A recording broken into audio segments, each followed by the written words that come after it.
We are going to start this evening with a COVID-19 update from Superintendent Finn. Thank you, Ms. Roy. So as hopefully our committee members Point of are... order, we have to suspend the rules first. We have to handle it all as a suspension, sorry to interrupt.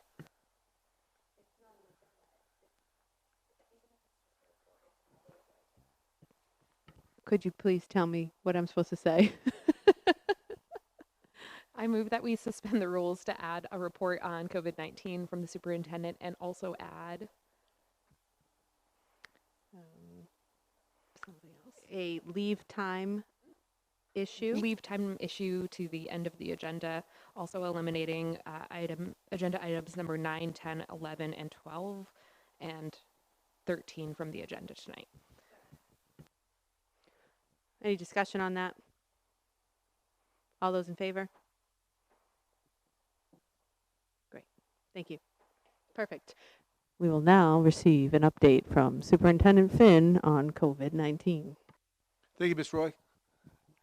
Hopefully, as the school committee members are aware, there has been frequent communication going on between my office and all of your emails. So as things have been breaking and coming out, my goal is to make sure that you know things just after I know things as well. What I would like to share with you today is how we got to where we are over the past, I would say, 48 hours since we last met on Saturday.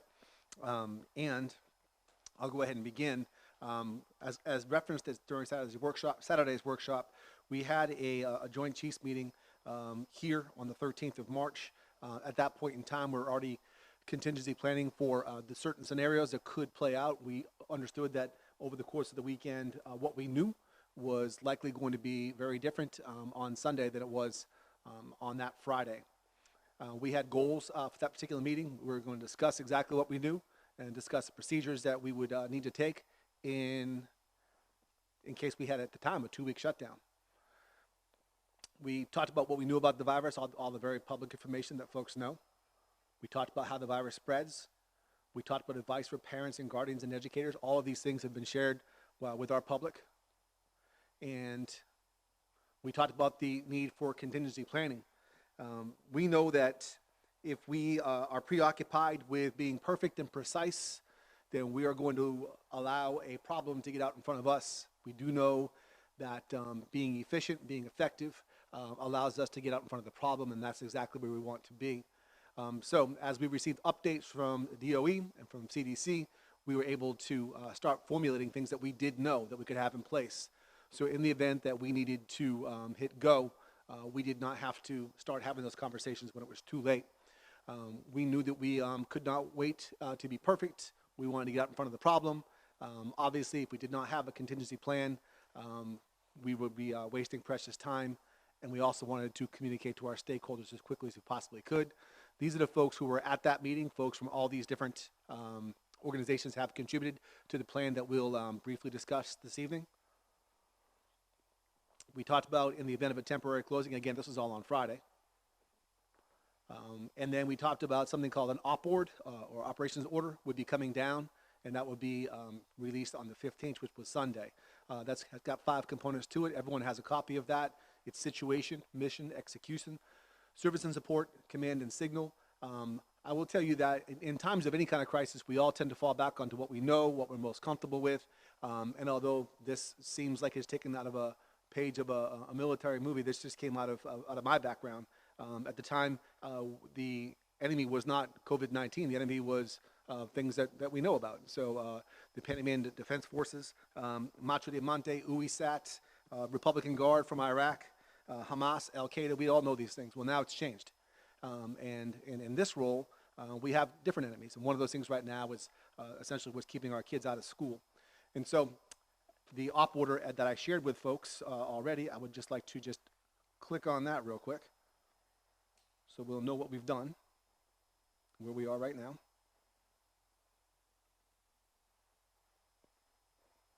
Most folks have had a chance to see this already.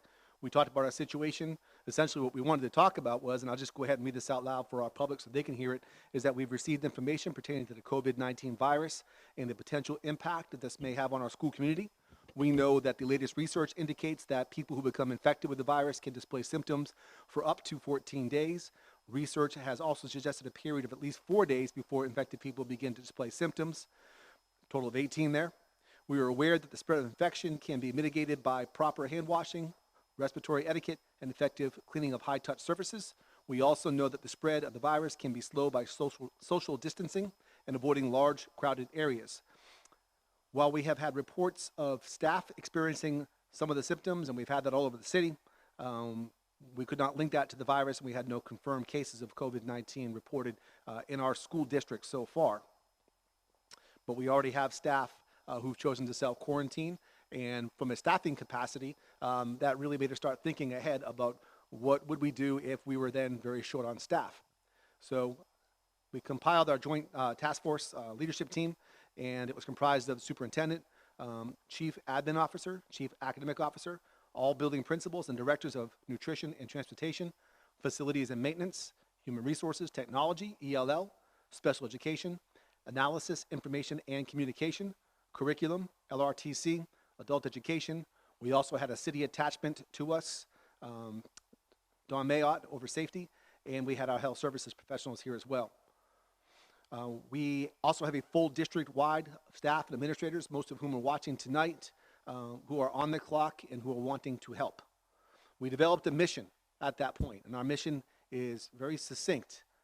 Lewiston Public Schools will operate under the intermission of services conditions between March 16th and April 3rd. You'll notice that that is 21 days, but we've already pointed out that if we plan for the 18 and then we had a little bit extra there, that would probably be the more prudent choice. Only custodial, maintenance, and cafeteria staff will report as directed. Instruction, practice, and assessments will not take place during the interim. However, the district will provide resources for parents and students for practice and enrichment on their own.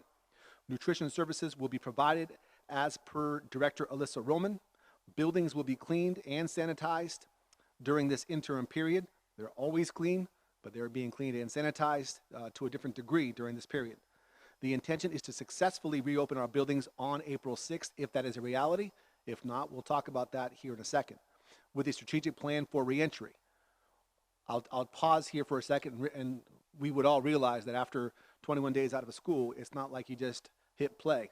There'd be a process, a very emotional process and a psychological process for us to be able to enter back into our buildings. It would not just be business as usual. We're aware of that, and that will come into future planning.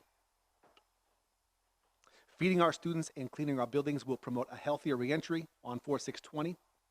A second contingency plan is already underway in the event that we have to remain closed until 4/27/20, which would be the Monday after vacation. So that plan's underway so that on 4/26, we don't have to start planning that. It's there. If we don't need it, great. If we do need it, we'll be ready to communicate that, translated into 5 different languages. That will be communicated if necessary at the appropriate time, and you will know it first. The difficult part was the execution. The first part of an op order in terms of execution's intent, and LPS will operate with composure, compassion, and collective efficacy. Those are the 3 C's that we've been talking about on a regular basis in our district. We are not hitting the panic button. We are well planned. We work hard, and we've got a lot of smart people who care around this table. The concept is through regularly scheduled strategic planning sessions, whether that be done virtually or whether it be done in person, communication will allow the district and building leaders to navigate through the daily tasks of operating with specific personnel only. Students will be fed and buildings will be ionized and atomized to ensure the cleanest of learning environments upon reentry. That's our mission right there. We are now in let's feed and let's clean. After this mission has been completed, we'll create the next one. These are the coordinating instructions. The school committee will be briefed via email at 5:00 p.m. every day. The XLT will communicate daily via in-person, email, text, voice call as required. Our joint chiefs will meet as needed. The leadership and innovation team will meet as needed. Nutrition and transportation will conduct mobile feeding sites as well as static feeding sites. Human resources, payroll, and the business office will work remotely unless notified by Chief Administrative Officer Avery. Part 4 was service and support. This section provides critical logistical information required to sustain the unit during the operation. All directors will report during the op order. If you see a star next to that, that director actually reported out yesterday, Sunday, at about 2:30. So reporting out as part of this order was technology, human resources, facilities and maintenance, payroll, social and emotional learning and equity coordinator, ELL services, special education services, curriculum services, digital media services, nutrition, analytics, and informational team. If we refer back to the previous PowerPoint, you'll see that when they got their warning order on Friday, they were all given homework. And they came back, and they're incredibly impressive because they did their homework, and we were able to go ahead and get our plan kicked off. The fifth and final part of the order is command and communication. This essentially would be in a special ops unit. You'd know who's in charge, and you know how it flows through from a continuity standpoint. We talked about the superintendent being the point of contact for principals and leaders to include the school committee, requiring mission clarification. Our chief admin officer, Bobby Avery, will be the point of contact for all operations and logistics of the mission. The chief academic officer will be the point of contact for all teaching and learning components of the mission. Our directors will be the points of contact for mission-specific clarification within their area of command. Our building leaders will be the points of contact for all parents, teachers, and staff. The school committee will communicate to the superintendent as needed. I am here for you 24/7, you know that. Our analysis, information, and communication team will be led by our continuous school improvement coordinator, Caitlin Barcelos, who's done a phenomenal job at keeping our website and our social media updated in, again, 5 different languages. All communication to media will be conducted through the AIC team and the superintendent only. There'll be one message. We'll send it through the Dingley building. Our website will be the hub for all district communications. Everything that we do points back to our website. Every social media post points right back to our website where all the information is being housed. Official district Facebook and Twitter pages will echo communications from the hub. Bright Arrow is our robocall. It'll be utilized for mass phone calls and text to the community when appropriate. The superintendent will launch a Sunday evening video for the community to access, keeping families posted of the situation at hand as we move towards resolution, and we will move towards resolution. The addendum was that our primary mission has shifted to supporting the efforts of nutrition and maintenance. Our children will be fed, and each of our buildings will be cleaned thoroughly. We want to minimize children-adult contact beyond the home if at all possible, so exchanging work, as we had originally planned, would actually not be one of our primary objectives. Communication and reassurance to our stakeholders is a primary objective. We will stay out in front of all the information with regular and accurate information. Central Services will provide maximum support to nutrition and maintenance. Feeding our students and cleaning our buildings will promote a healthier reentry, hopefully on 4/6/20. These are some notes. LPS will begin an innovative and highly adaptable feeding program, which actually started today at 10 o'clock in the morning. That's how quick this turnaround went. Immediately on Monday, March 16th, just one of our sites alone, Longley, fed 176 students this morning. Our static sites are 18. Mobile sites, we will be utilizing our buses to deliver meals to bus stops. Our students and families are familiar with those bus stops. Meals can be picked up and taken home by parents of students as well, no questions asked. Sites will be communicated through our robocall feature as well as our communications hub, which is our official district website. Neighboring districts have already been given a heads up because their programs may not be off the ground yet, but their kids are still hungry, that we are available. Our static sites have been made very public, and our mobile sites are public as well. Primary objectives is to feed kids, to feed families, long-term family solutions. We can serve on Saturday, Sunday if needed. We can hand out 3 days of meals at once. Nutrition staff will be temp checked. Kitchens will be locked down, only accessible to nutrition staff. Folks are not going into our buildings. Existing bus loops are for pickup of food. So when we say we have static sites, it's grab and go. We have some pictures up on our Twitter page today to really show how Geiger did a phenomenal job with that as well. Food pantry items are available for families via partners like the Walmart Distribution Center, who gave us a call and they said, Lewiston Public Schools, if you need something, let us know. We'll bring an 18-wheeler, we'll open it up, we'll give folks what they need. No questions asked. Volunteers from Lewiston Public Schools can help assist passing out food. Of course, they will be screened and checked for temperatures coming in. We have over 200 people already signed up that are teachers saying we want to do something. What can we do? And so our association has done a phenomenal job at organizing that through our child nutrition director. We'll be checking temps before volunteering. And of course, our communication plan is fast evolving but highly effective. Our team will be working on a 24-hour cycle in the coming days to keep our website updated with the latest information. Daily updates will be made on our communication hub, of course. So as you can see, there was a lot of pre-planning that went into this. We were able to go ahead because when it was time to essentially break glass, we could break it and knew what we had going on. This was not a plan developed by one person or two people. This was a good 18, 25 people working together, but we had a common goal and a common mission. So as mentioned earlier, we're already up. The birds have left already. Now we're working on, okay, what's our plan going to be? Should we need to kick out to the 27th? And then what happens beyond that? When we get home tonight, we're all going to learn things that we didn't get to see in the news until after we get home, and we'll move accordingly from there. We have offered up our plan, our timeline, our format, and our information to other neighboring districts. We do know that our dynamics are a little bit different than some of the districts that feed into us for LRTC.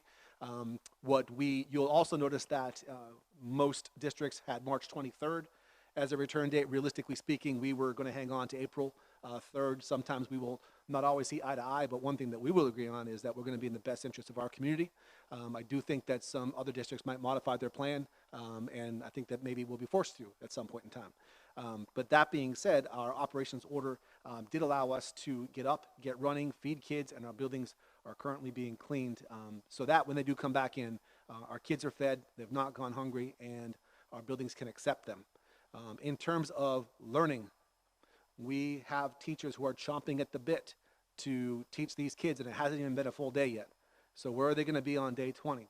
We're being very, very careful to not inadvertently spread any kind of germs from adult to kids or kids to adults. So the passing out of actual physical work, great idea on paper until you realize what else could also be on paper. So we have tasked our curriculum department, I should say our teaching and learning department. It's made up of Karen and Sue Williams, and they have already assembled a list of virtual learning sites that our parents can choose to go to if they would like to. We know Scholastic has offered up all their online services for free for us so that we can take advantage of that, and our learners can take advantage of that as well. There's a multitude of resources that Sue Williams and Karen have put together. Those will be launched up on an addendum to our web page, which as we speak is being created to sort of overlay our web page so folks can get the information they need in terms of where do I go for food, what time's the bus going to stop, and what can I do with my kids. We have told parents that you cannot suspend your kids back to the school system. We had a couple of people ask today already, so we said, no, you cannot. You've got to keep them. So there's that. But that being said, I think what's most important is that we come back to that composure and that compassion and that collective efficacy, and that being our mindset, very steady-handed, we will make sure that Lewiston's well taken care of. A couple of side notes, the MEA would have started today. So while there's not been any direct messaging as to whether that will be waived, we know that in 6 other states, the federal government has cooperated with the states that have shut down to say, you know what, because of these extreme times, we're not going to make you do that. I do have it from a pretty high-level source at DOE not to worry about this. So at this point in time, we're putting that in the back burner. That is not a priority right now, and we know what our 2 priorities are. So that being said, I'll take any questions anyone might have at this point.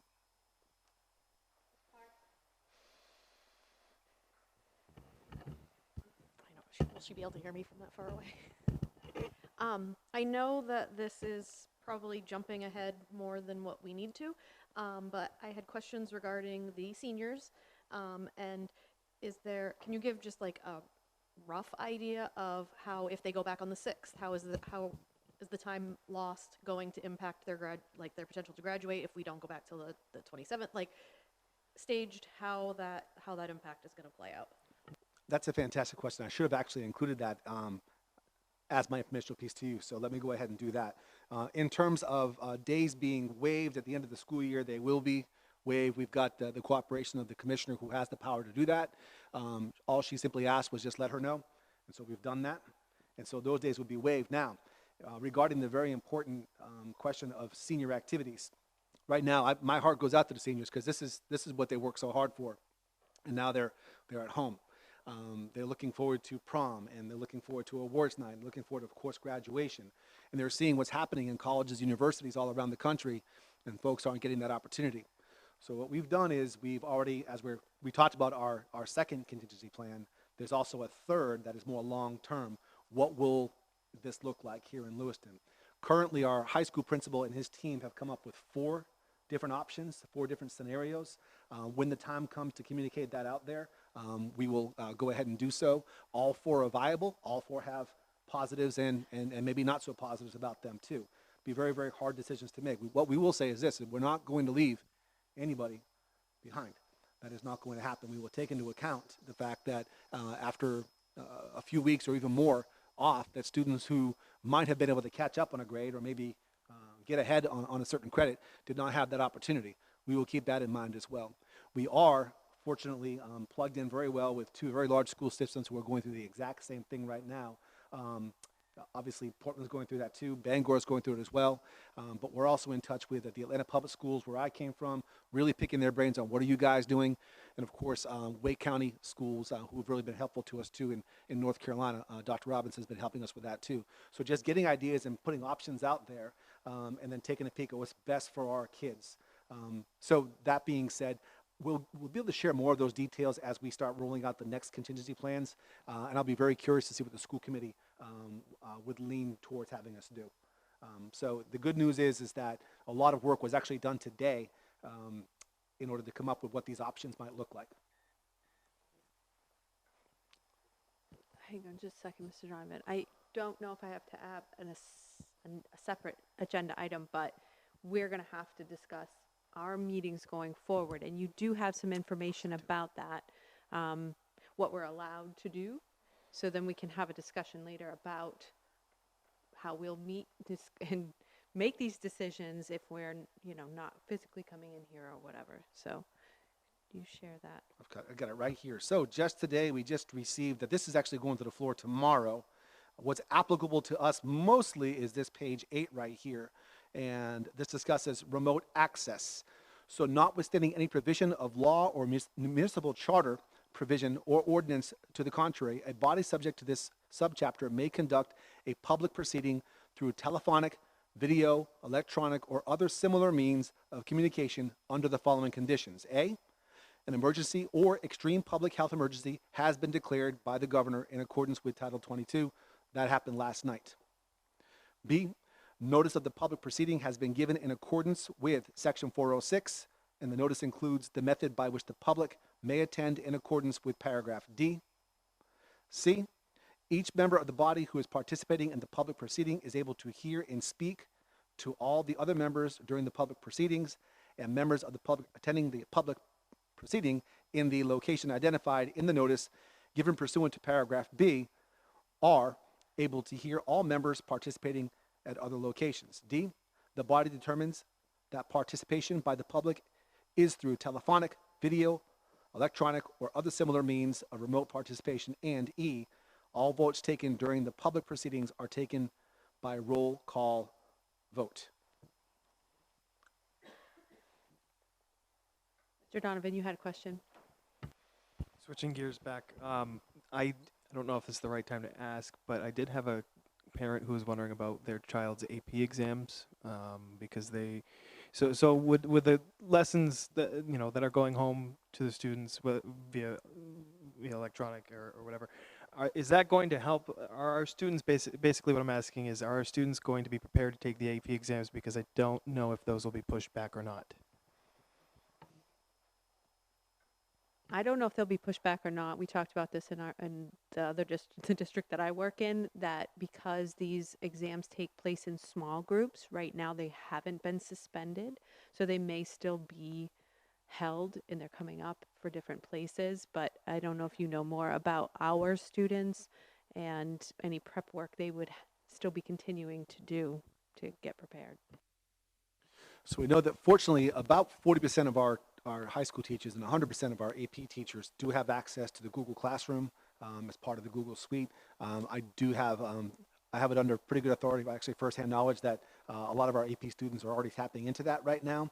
What we have to be very mindful of is if we are providing direct instruction, requiring, I should say, direct instruction, then we're also required under FAPE to do that for all learners, including those that require replacement curriculum. Since we know that that's virtually impossible for us to do, we cannot make anybody. So we're very upfront by saying this is not going to be graded or assessed. We also are very upfront when we're telling folks that you don't have to do this. Most of our AP students are incredibly motivated students. I taught several AP classes, and they often had to be out. I had to be out in front of them, and it was very, very tough. So those that will choose to take that test, you don't have to take the test. But if you choose to take the AP exam and want to score a 3 or a 4 or a 5, you'll likely probably be logging on independently working on that. Now, I do not have any guidance yet. We'll be looking for that from the College Board regarding AP. Karen, is there anything that you have?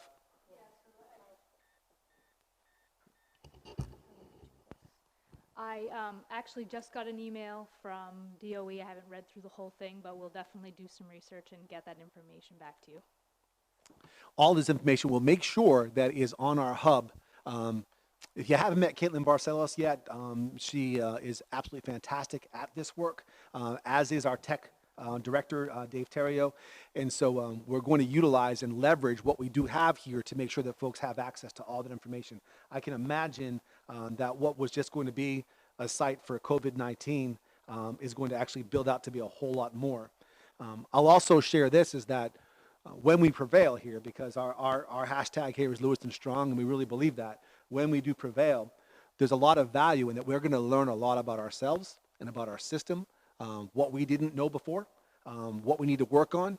And so as we talk about the Impact Academy, and we talk about the value of having blended learning in our classrooms, not only at Impact, but in all of our classrooms eventually throughout our district, if and when something like this happens again, we would not have to have a disruption in service, because it would already be part of our DNA, part of our culture. So all these things, everything that we talk about does eventually tie back to our budget. And tonight we're going to talk a little bit more about that as we're talking about Article 2 in particular. But this has caused us to learn a lot about where we need to be. And so there's going to be positive, because we have no choice. We're going to be positive about how we move forward. I am thrilled with the leadership, top to bottom in this district, how folks came together and they understood their role and they said, we can roll this way, and they have. But I'm also taking copious notes on things that are now coming to our attention, that we're realizing that we need to fix this as well.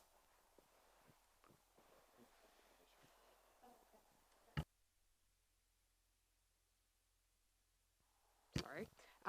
First a comment, it was amazing to see the LEA really activate into volunteering today. I think, the Mr. Rogers quote about looking for the helpers, you don't have to look far in this district to find them. So that was incredible. One question that I had, it sounds like guardians and families are being invited to come to the schools Wednesday between 8 and noon to pick up children's medications, but it also sounds like educators are being invited into the schools to pick up their belongings at the same time. Just wanted to make sure that wasn't crossing over. And then the second part is just with the food sites as well.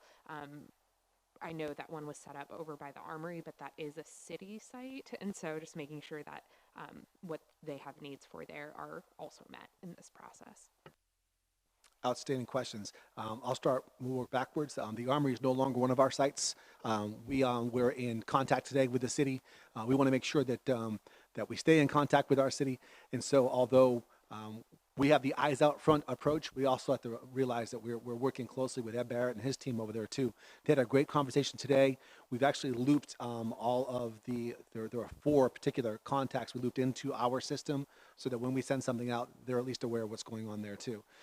So they've also offered to help us in many ways, and so it's great to have them on our team. So working our way backwards on that, not all teachers are even going to show up to buildings. We did want to give them a window between 8 a.m.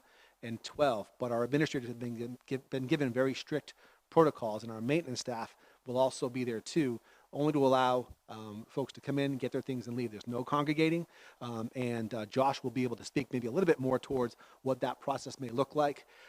We're asking folks, don't bring your kids. Just come in yourself. Regarding the medication, our nurses are working on making sure that those folks that need those things at home, there could be inhalers, there could be obviously some meds that some of our parents need, that those are picked up curbside as well, and done so with gloves and what we need to do. So we want to make sure we minimize that window of opportunity for folks to actually get into the building. That will be the only time that folks will be in the building. Our security codes have all been changed.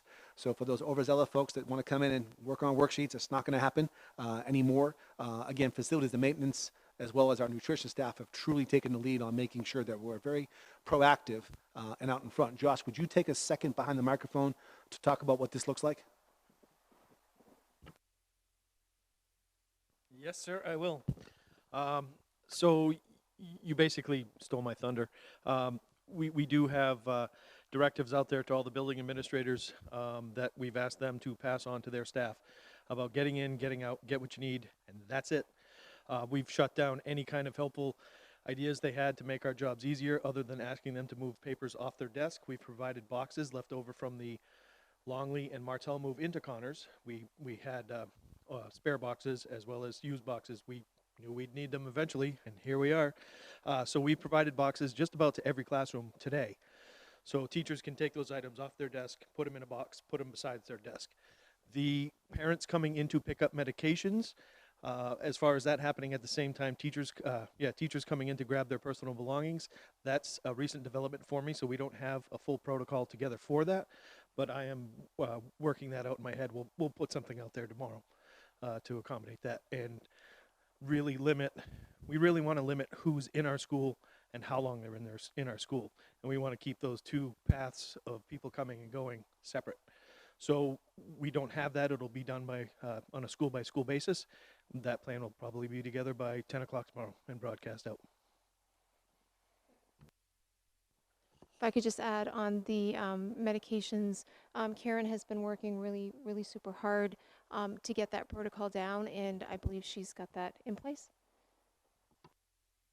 Something else to add also, we do know we have all kinds of furry and scaly friends that are in some of our buildings. All gerbils, mice, hamsters, and actually a gecko a gecko was rescued. So they've all already gone back home with some special permission. So I know that a lot of folks are concerned with that, but I actually got a picture of the gecko today, and he's happy. I can also add to that, we did get some requests to feed some fish until staff members could get in on Wednesday and bring those fish home with them.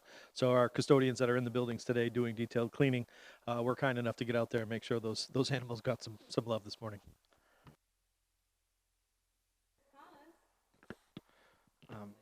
That's fine.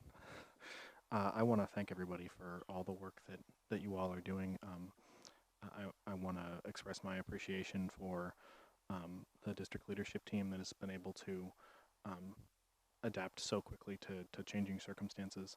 And I want to encourage you all to, in the course of trying to serve our kids in our district, do absolutely everything you can to keep yourselves healthy, because we would be at a real loss if you all were not 100% as well. I did have a question specifically about what the district's furthest contingency plan that we're working on is, and if we are currently working on a contingency plan that would provide for what we do if students are not able to come back before summer vacation. It's a fantastic question. First of all, thank you for that. I will say that listen, I'll do this all day long. This is how I run, but I can't do this without Bobby and Karen, and you've heard me say this 1,000 times this year. But I'm only as good as the folks that are around me, and those are the two of the very, very best in the business. And so thank you for saying that, because I appreciate you recognizing that. Regarding our next contingency plan, that would bring us from April 6th through the 27th, and the plan for after that would bring us right to the end of the school year. So I will have that contingency plan for the 27th done by the end of this week. Of course, we will shelve that. We can come in and modify those things. That would include the letters that go home to parents, to our faculty and staff. And of course, we pull that back up. We review before we launch on Sunday. We were ready to go ahead actually on Saturday night, but we just wanted to make sure that folks had time to get up, that folks could get the message. I know we were out in front of a lot of districts that wanted us to wait till 4 o'clock. We just did not have the time to do that. We'd worked very, very hard around the clock to make sure our messaging was there. So we made that clear that this is what we were going to do. So regarding the April 27th return contingency plan, I will have that finalized by Friday. We will put a warning order out just like we did here the following week, and then we'll do our op order should the need arise for that. The contingency plan C which would essentially say this is going to be the rest of the school year. It's got a lot of moving parts. And so, believe it or not, I'm already skeletoning that plan up anyways, just in case. And then we'll be filling some blanks in. As we mentioned earlier, our high school administration is really already out in front doing a lot of what we would call scout work on that. So we have a really good idea as to what we'll be doing. So.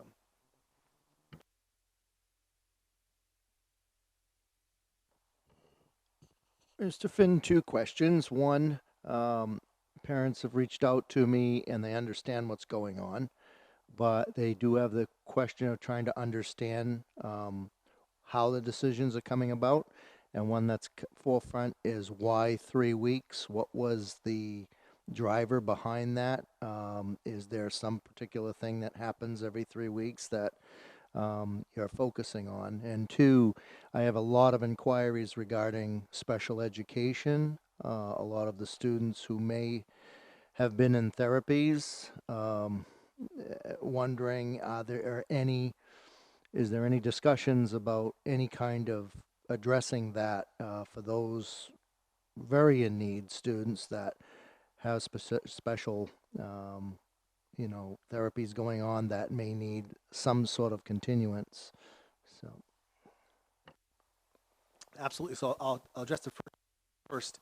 The 3 weeks for us, the size of our district, the amount of buildings and the size of our buildings that actually need to be cleaned, and also what we know regarding the state of emergency and the flattening of the curve. To us, 2 weeks was very unrealistic. In fact, the original plan, as most all committee members know, was actually bringing us out to the 27th, which might actually be the case. Looking at this, we scaled it back to the halfway point of 3, understanding that the reality is it very well could go much further than that. And so to put the pressure on our healthcare system, but also on our maintenance staff, to say that we'll have this all wrapped up in 2 weeks was very unrealistic for us. So we wanted to give parents enough lead time to say, listen, this is what our reality is going to be right now. And so that's why we went with the 3 weeks. I anticipate that other districts will also be soon following suit on that. The question of special education, all of our services at this point in time have been suspended.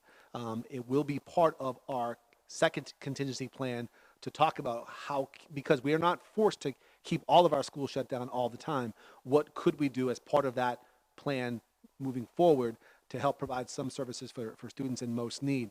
That does bring equity into play. It brings a lot of other things into play as well. So between our special ed coordinator, our legal services, we're going to make sure we make the best choice for our students. I will share that, obviously, with our school committee as we move forward. It's kind of a minor point, but I don't think that everything that went out over the weekend actually got on to notify me. I was looking for it, and it didn't pop up on my section of notify me from the city site. And I just want to make sure that we don't miss an opportunity there to get the word out. I'll make sure I'm on that tonight. I got you.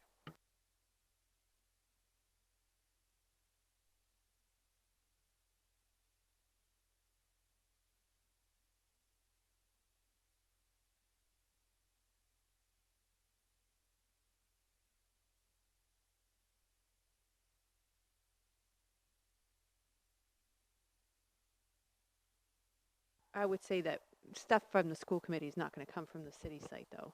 We would get the robocalls and stuff. I think that maybe, yeah, he'll make sure that you're on that. Are you talking about the announcements that come out? Yeah, I knew that something was going to happen over the weekend, but I'm not on the robocall list. And also the alert me or notify me site from the city is always, the snow bans and all that stuff, it always props up, and even accidents and water main breaks all shows up. So that's something I kind of watch for.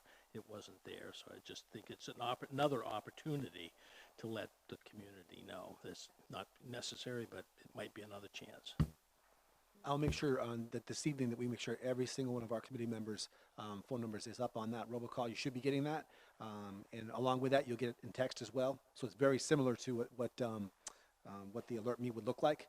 I know I have it on my own phone as well, so I'll make sure that everyone's up on that.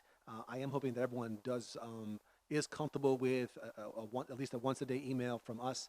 I know early on Friday and Saturday you were getting very rapid, up to date, but it's really important to me that you get that in the chunks. As I've always said, transparency is paramount to this administration, and sometimes it works for you, sometimes it doesn't, but we're still going to do it. You can anticipate, other than tonight, obviously, just a 5 o'clock update that will come in saying, here's where we are, here's what we know. We do know that 24 hours, lots of things can change. So,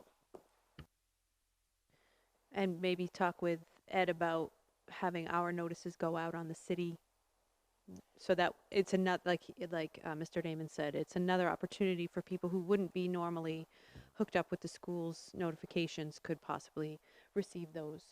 So, excellent idea. I wanted to say that the College Board has some information about coronavirus updates, especially to do with the SATs, which some students who are juniors would be interested in knowing about.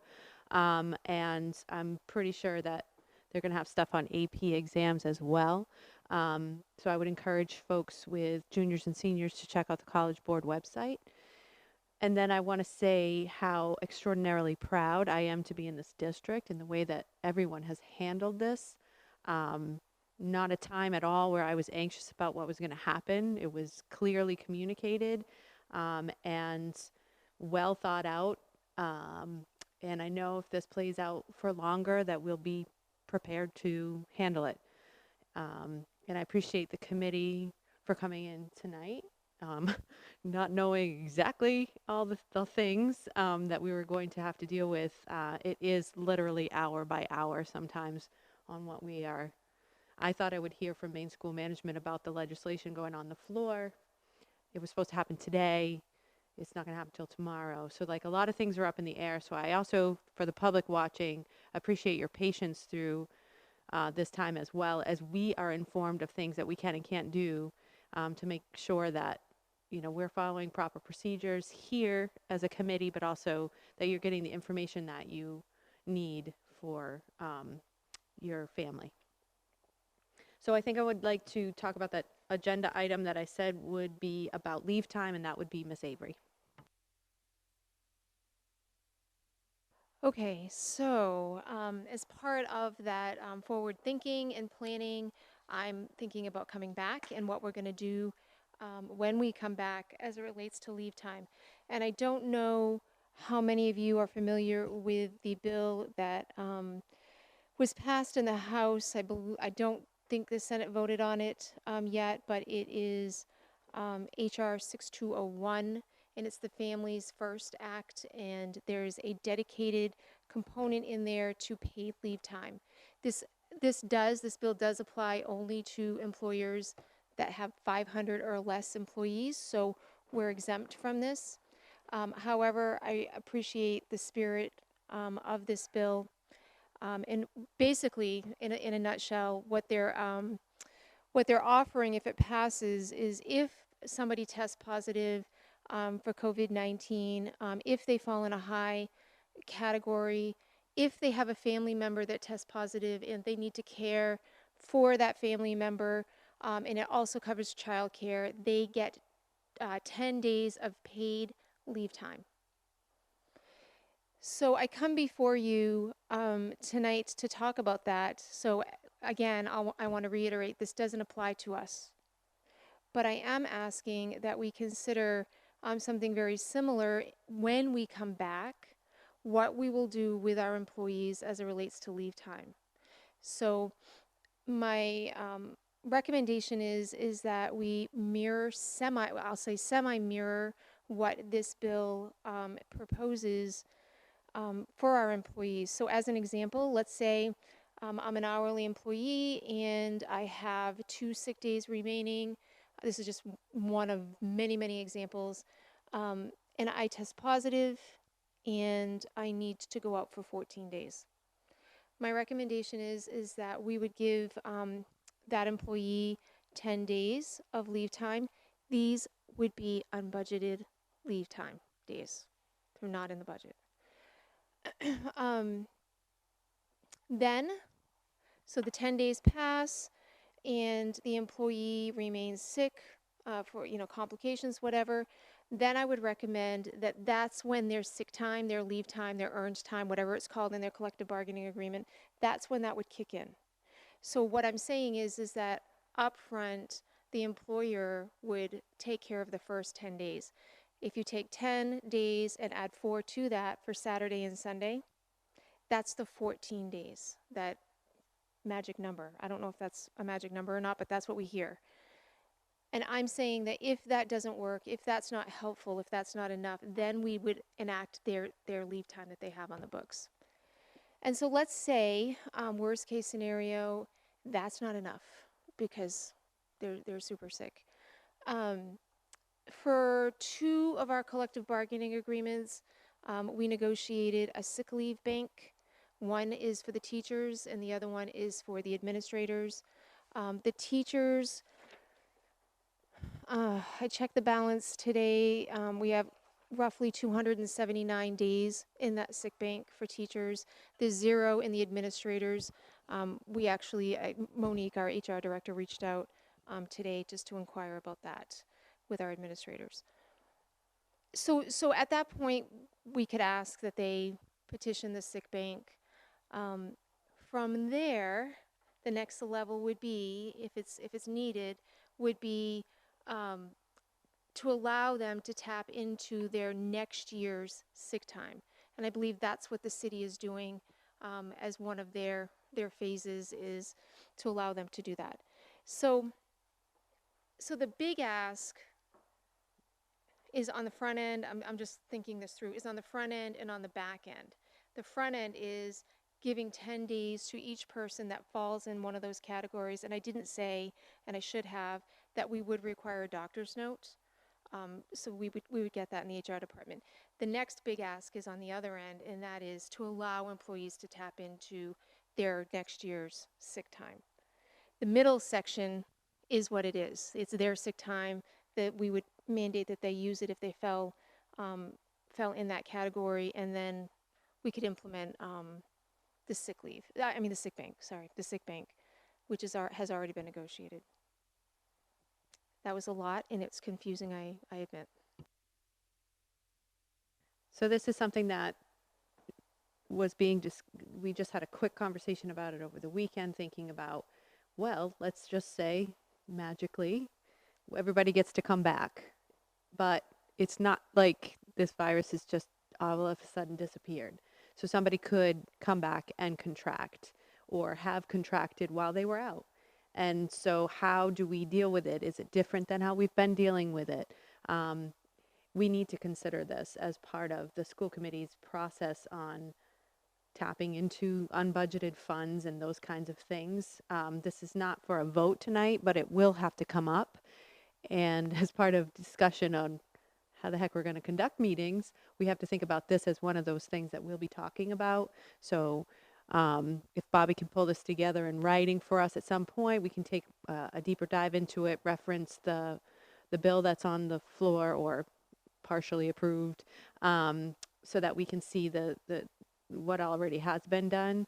Again, this was kind of pulled together quickly in thoughts of, what if we come back in 3 weeks and this situation occurs? So are there questions right now for Bobby that are not too in-depth, knowing that she doesn't have a ton with her right now? Ms. Parks. If this is too in-depth, just tell me. Do we have anything or plans in the works or anything going on right now for our hourly employees right now? We do have something in the works. So all of our employees, whether they're hourly or salaried, I think it was Principal Langlis that used the word pause the other day. And so we've got everything on pause. So sick time is on pause right now. We're paying everybody what they would normally get paid. Nobody's being financially harmed through these next 3 weeks. We're keeping everything status quo. The concept behind this is that this is a global pandemic, and the intent isn't to harm our employees. They're already stressed out, and many people are living paycheck to paycheck, and we are really about our people. And it's really important that we try our best, our very best. Good leadership wants to keep morale up, and we want to take care of our people through this process, and so that's what we've decided for 3 weeks. You did say we are taking care of our employees right now during these 3 weeks. In this, if this isn't too in depth, stop me. With the 10 days that you're proposing, and I support that, wouldn't it be somewhat of the same? We'd be paying them as we are technically normally. Would it just be a coding issue, a coding thing? Because then yeah, that's my question. Why couldn't we continue? Isn't that technically what we're already doing? So it's not. So let's say we come back after 3 weeks. Let's say you come back after 3 weeks and you unfortunately fall into one of those categories. Let's say you have to go out for a minimum of 14 days, and let's say you don't have any sick time on the books right now. So what I'm suggesting is that we would give 10 days to you, just give you those 10 days to get you through that 14-day period. At which point, if you can't get through that 14-day period with those days, you wouldn't be able to tap into your sick time because you don't have any. In this example, if you happen to be a teacher or an administrator, you might be able to utilize the sick bank. And then if you can't, so let's say we burn through those 279 days pretty quick, then the next level or the next layer to this would be, if the committee agreed, you would be able to borrow from next year's to help get you through. Did that make sense? Yes, and I absolutely support that, with the stipulation that if they leave the district, that they have to make up that time with their last paycheck. So that language is already drafted. What I didn't disclose is I worked with Dan Stockford on Sunday is that yesterday? I did. I don't remember this morning. Wow, that's amazing. It was yesterday. Anyways, so we worked on this yesterday. So we've got language around that. I would say then, Mr. Majoris-Collins, that this is the same idea. We don't want people coming to work sick. So if they don't have sick time and they're just going to suck it up because maybe it really isn't COVID-19, they are putting everybody right back at risk. So, Mr. Majoris-Collins.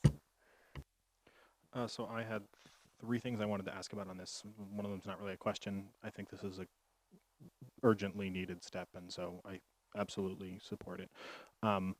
I wanted to ask, in what you just laid out, I recall 3 categories: people who had the disease, people who had family members they had to care for who had the disease, or people who were in high-risk categories. The first 2, we can imagine that the disease might run its course in a 14-day period, and they might be able to return under these hypothetical conditions.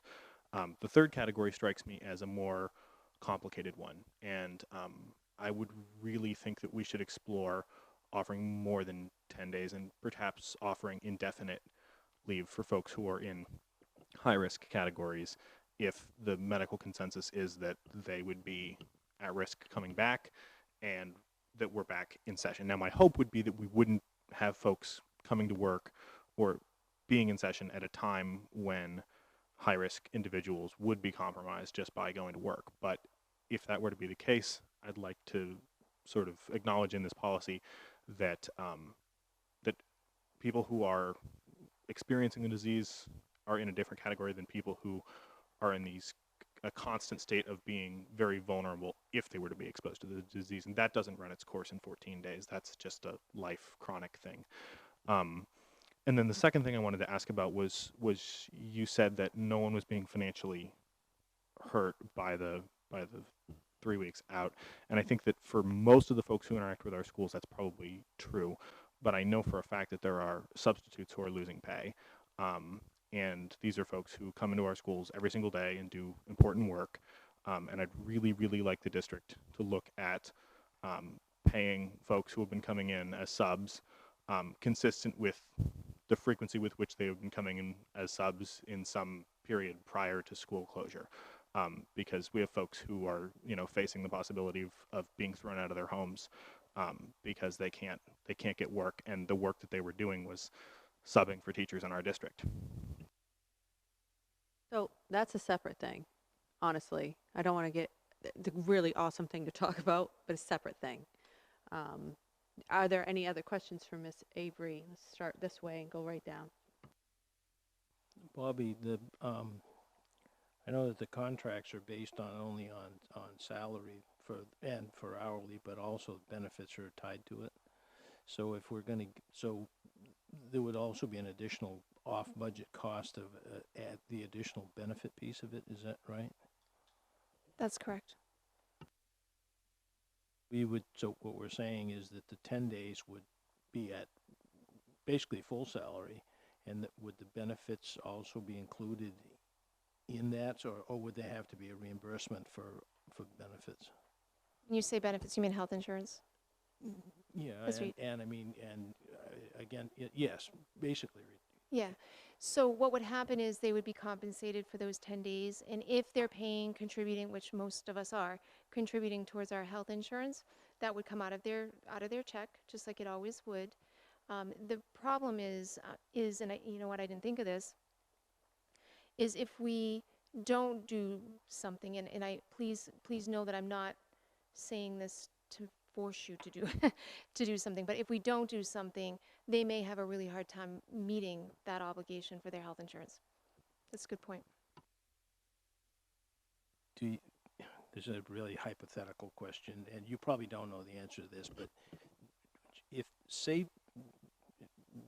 that 5% of the staff ended up exercising this for 10 days, do you have any type of a number? No. I can try to get an estimate for you, but that would be a total guess, because I don't know if it's ed techs versus teachers versus administrators versus, you know. I was wondering if we knew more or less what a weekly payroll was for the district, and then we looked at what 5% of it was, say, for 2 weeks, whether that would, it just to kind of get my head wrapped around how much we're talking about as an off-budget item. I can do that. I can do that way, yes.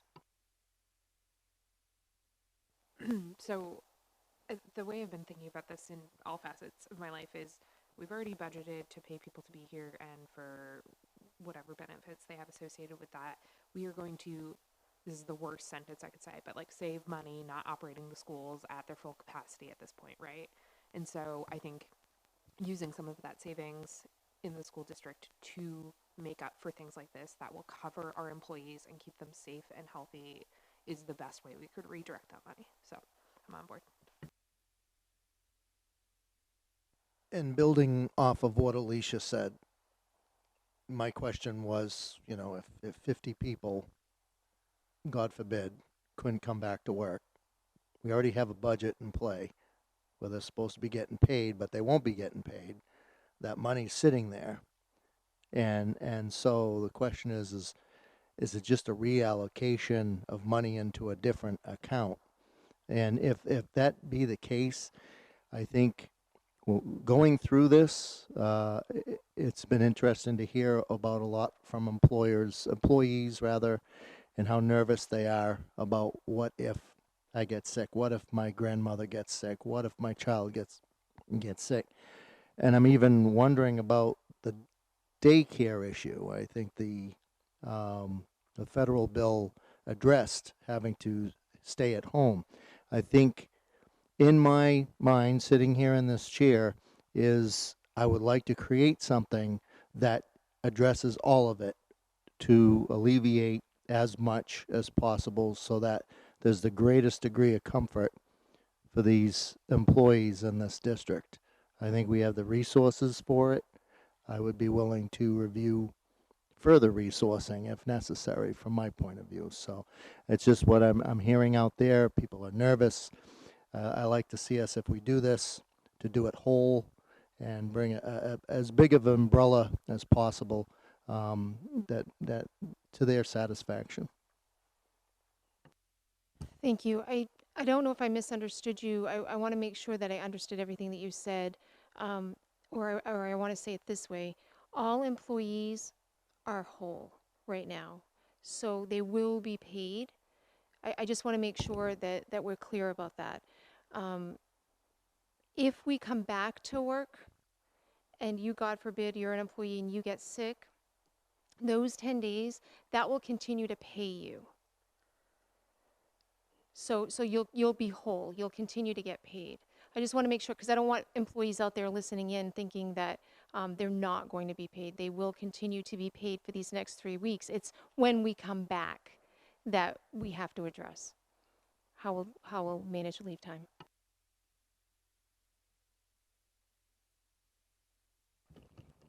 I will be really quick.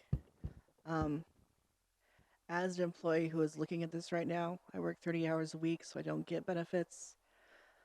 Because of my stomach situation, I've been advised to stay home because it does put me at risk. This has been a really scary week for me. I am humbled and very proud to be here with all of you. Because the work I'm seeing being done is not something I've seen much in my life. We're thinking about our whole community, not just what's convenient for us or what's going to fit the bottom line. Thank you for thinking about this ahead of time. Thank you for doing this work now before it's a real problem. It is a problem before it's a catastrophe. So thank you. So you mentioned the administrator's bank has 0 in it. Aren't we contractually supposed to have a minimum in there? So the notice actually didn't go out to the administrative team, so it's gone out, and we're petitioning to see if they want to contribute, but right now there is nothing there. But in the contract, are they supposed to have a minimum in order to draw? Like, I remember language in there that said, in order for the sick bank to work, there has to be a minimum number of days, otherwise there's no sick bank. Do you know what I'm saying? I do know what you're saying. I don't know what that minimum, I can't remember off the top of my head what that is. I'm not sure if that's there or not. And it all sorted out, right? That's the You better believe it. It will be all sorted out.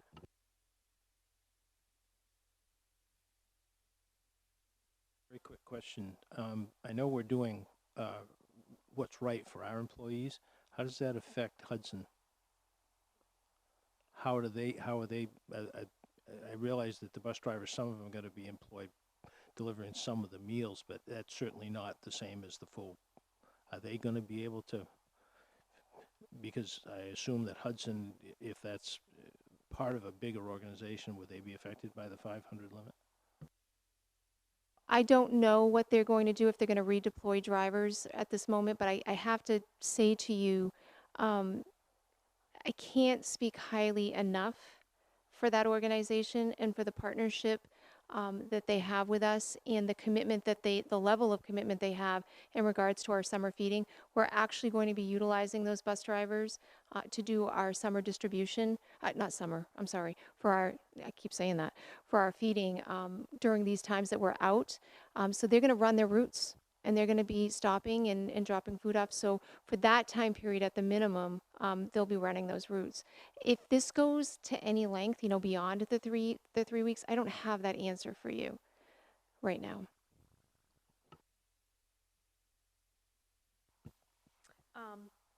You had said in part of the 10 days covered and then extend it, that it would require medical documentation. I know that not everybody that's requesting get tested is being tested. So how would that work? And then I have a quick question, I think, for Todd. So we can do one of two things. We can do the medical, the doctor's note, or we cannot do the doctor's note. I think that, so as an example, if I call my doctor, and let's say I'm in a high-risk group, and I call my doctor, and they say, I don't think you need to be tested, but you should be quarantined. I could get a doctor's note for that. He would write me a doctor's note for that. If you self-quarantine, that's going to be quite difficult. I would think that they would have to call their PCP just to get that. I don't think that would be a problem in what's happening today. off topic from all this, but it was something that jumped in my head. Any students that were out on suspension when this all happened, will they be able to return when we return, or does their suspension carry over beyond this long break? At this point in time, that's a great question, but fortunately, we don't have anybody that was out on suspension at this time. So again, it's not that that's not going to happen at home, but it's not going to be our issue. But we are in a good position on that. Might I also just ask if, Bobby, could we just address Mr. Collins's concern around the long-term subs? I think a decision has been made on what we're going to do with our long-term subs. Sorry, I didn't hear that. Okay, so long-term subs, we're going to continue to pay them, whether they're teachers or ed techs, they are getting paid. It's the subs that go in and pick up an assignment here and there that they're not scheduled to be paid.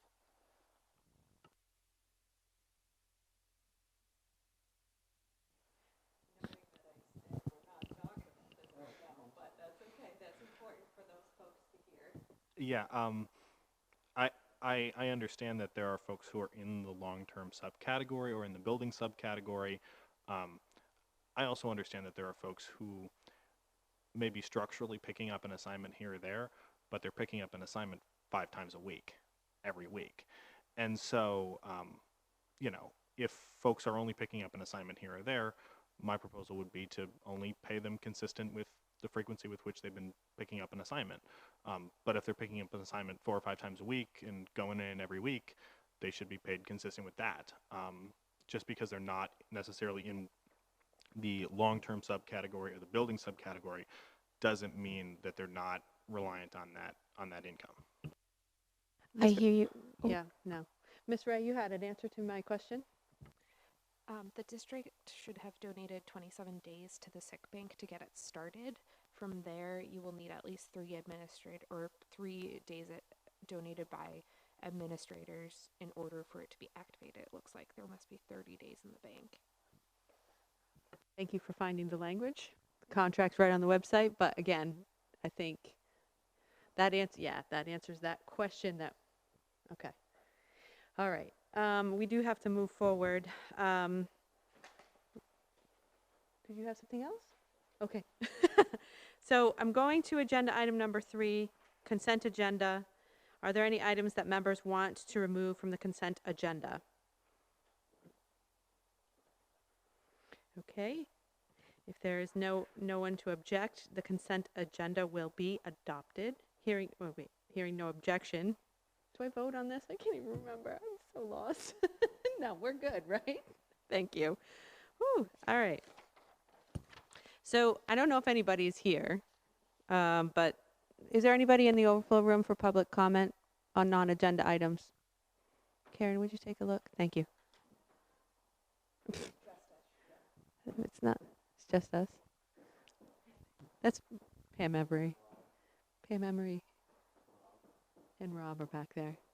No? Okay. We're going to move forward.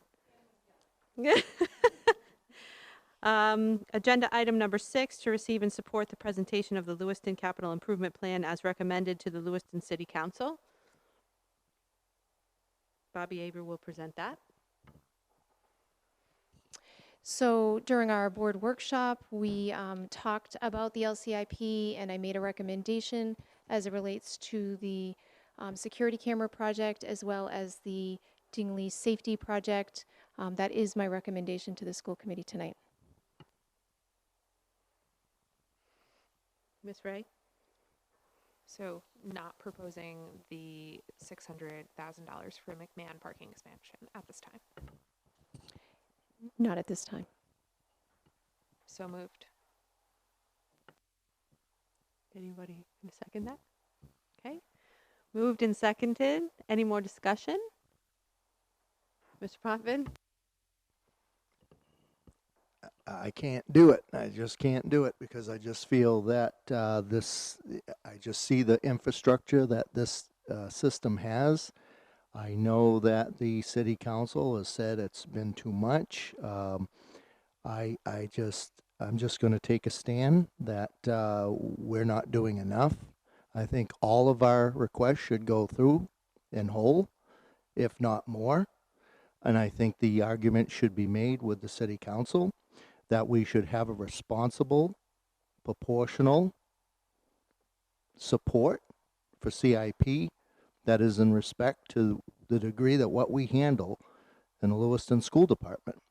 So I won't be supporting this unless it's whole and it's everything. And that's just where I stand. Any other discussion? All those in favor? Wait a minute. 1, 2, 3, 4.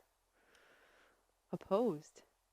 1, 2, 3, 4. Well, that's not 5. No 5s, right? 4 to 4.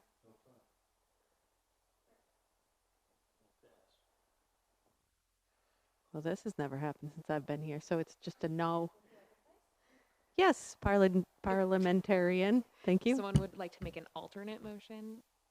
Now would be a fine time to do so because this recommendation has a timeline with the city. Make a motion that we forward a proposal to the city council to support all of our requests as they were presented, the full 1.12 or whatever it was that we were asking for. 1.15, whatever it is. Discussion on that. Miss Ray. I think in this process, we take, or I am taking the recommendation of the chief administrative officer in this moment, which was to support the previous vote. I will support this as well, but it still may be that the city council decides to remove things from the LCIP as it moves forward. And so we'll have that discussion on the other side tomorrow. So when we vote in a minute on this, if it passes that we're sending the whole thing, I just want to clarify what you just said. So we could approve here that we're submitting the full thing to the city council and they can still pick and choose what comes back. So then could they potentially pick different projects than the 2 that you're recommending? Or does that decision ultimately lie here still? We can, so in terms of budget, both operating budget and capital, sorry, am I okay to speak? I didn't even ask. We can set a ceiling of a budget number, but we can't tell you what you're going to fund with that. What we're going to fund. I'm part of this. So if we send over the full 1.155, we could potentially end up with less than the 2 things that Bobby first proposed? So you could end up with what the planning board recommended, which was $500,000, which does not fully fund any 2 projects in any combination. And so that could happen as well.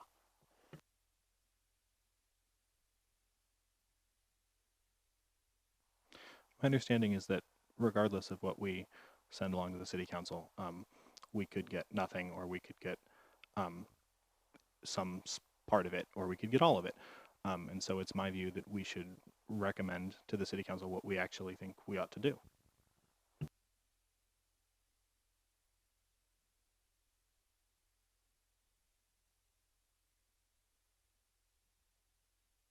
Okay, we're going to take a vote. All those in favor? There's your 5, right there. Opposed? 2.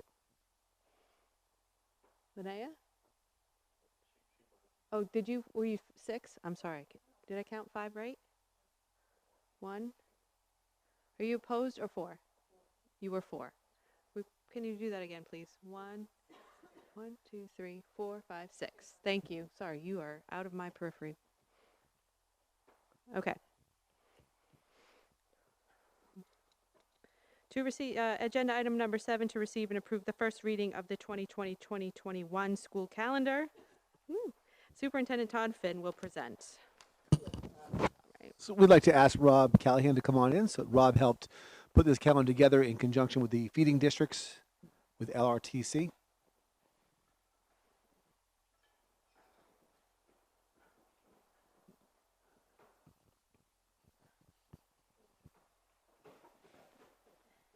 Have a seat. Was that microphone wiped off with the wipes? Where did Josh go?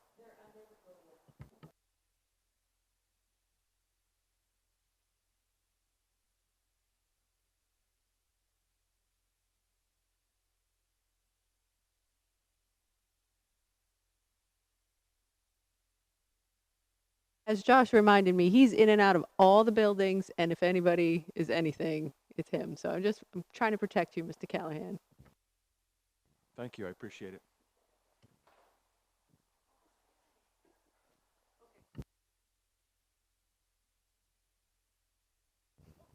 The calendar. So, I believe it's about 7 years ago, the legislature enacted a law requiring that all of the members of a CTE catchment area develop a common calendar that had no more than 5 uncommon days between them. At the time, well, and I should also I say one of the main reasons for this was that a number of CTE students were very concerned because of the number of uncommon days within their CTE catchment area was causing them to miss a great deal of time in their tech school. And so therefore you had students that were ineligible because of, example, clinical hours or required hours as part of a certification. They were unable to achieve that. So the legislature asked this of all the catchment areas. At the time, this catchment area, which, you know, for those of you that don't know, it's Lewiston, Auburn, RSU 4, RSU 16, and MSAD 52 in Lisbon. We were at about 16 uncommon days when we did our first audit. And so we worked very hard. The superintendents, you know, had to put their heads together and sit, and so we did that together and came up with a calendar that complied with the law. And that's the same for the last several years, including this year. And you can see that this year, in terms of a calendar, it's fairly challenging because it's an odd calendar-based year. But I believe last week the superintendents sat and we put together a draft calendar that basically looked at everybody's professional development calendar, the days that people use for student conferences and so forth, and forced our calendars to sort of come into compliance with the law. And I think what Superintendent Finn's about to put up is a reflection of that work together.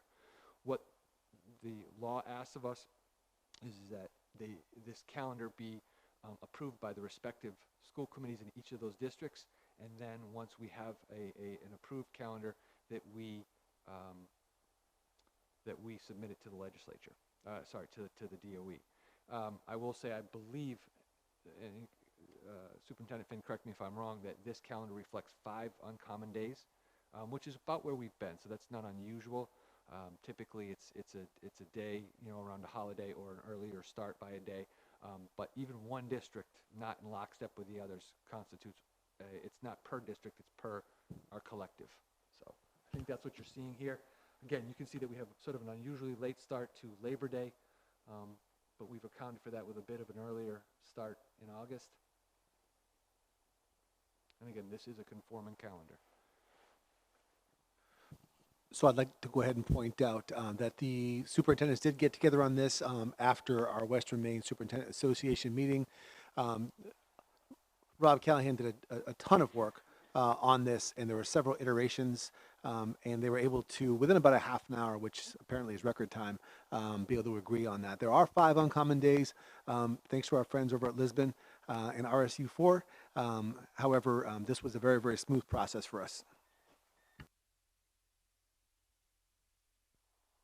Ms. Parks and then Ms. Ray.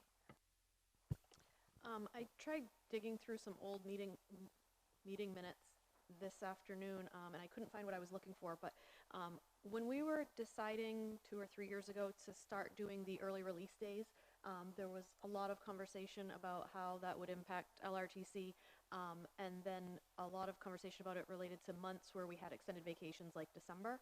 And I could be wrong, but I thought that at some point we had decided we weren't going to do early releases in the months that had the extended vacations. And so I don't know if we're going to do a second reading on this, right? Between now and then, I'm going to keep trying to find it, but if somebody else could help find that maybe, or has a better memory than I do, that would be helpful. And I guess I would add, just for informational purposes, that the way that we've currently structured early release days is that we are able to fit a full instructional day for LRTC students. So as it stands, and Superintendent Finn has been supportive of that, I think we're able to do both the professional development programming that we'd like, but fit in a full day of programming for our students and satisfy both requirements on the same day. So to that, we'll refer back to the budget overview. We talked about professional development being one of the 3 barriers that we're trying to neutralize. I can't speak to the past. I can say that for future planning, to be able to have that couple of hours every month, including those months where we may be going home for break, will be critical for us to get the not only the MTSS, which is going to save us a lot of money training through, but also the SEL training as well. So a lot of in-depth training that has to be done. And we're hoping that we can count on the early release days once a month so that we can fit that into our professional development plan. Thanks, Rob. I hadn't heard that tale before about how you all come together and do this and the uncommon days. So that adds a lot of light to. It seemed a little arbitrary to me previously, so thank you for that. I'm not sure who will answer this question, but how do snow days factor into uncommon days? Do we make decisions in lockstep with the CTE schools, or what happens then? So typically, those are tacked on to the end, and I think, again, the superintendents do a real good job of connecting on those days, and when they're added to the end, they satisfy a day that we've missed. Again, so we haven't run into, I will say this, we haven't run into any issue in the last several years that I'm aware of, and again, I think that's very true this year as well, with any out-of-compliance days for the state.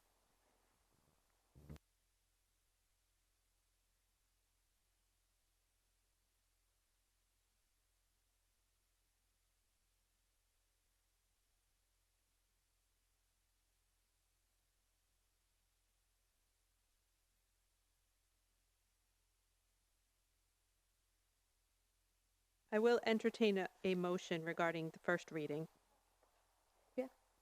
Make a motion that we accept the school calendar for 2021 as presented.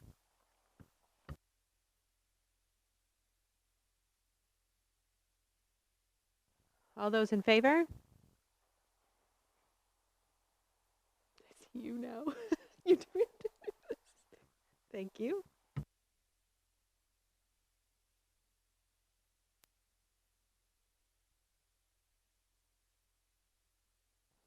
Agenda item number 8, review the following budget articles. Can we just do LRTC first, since Mr. Callahan is here? Oh, okay.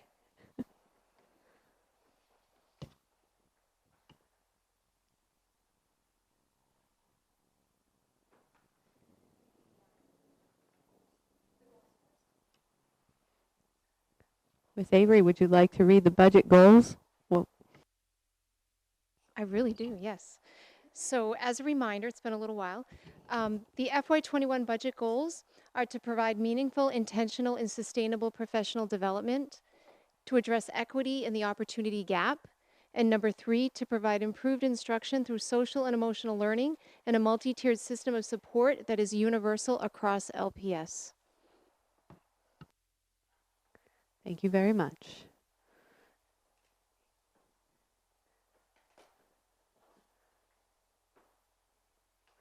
Mr. Callahan, the floor is yours.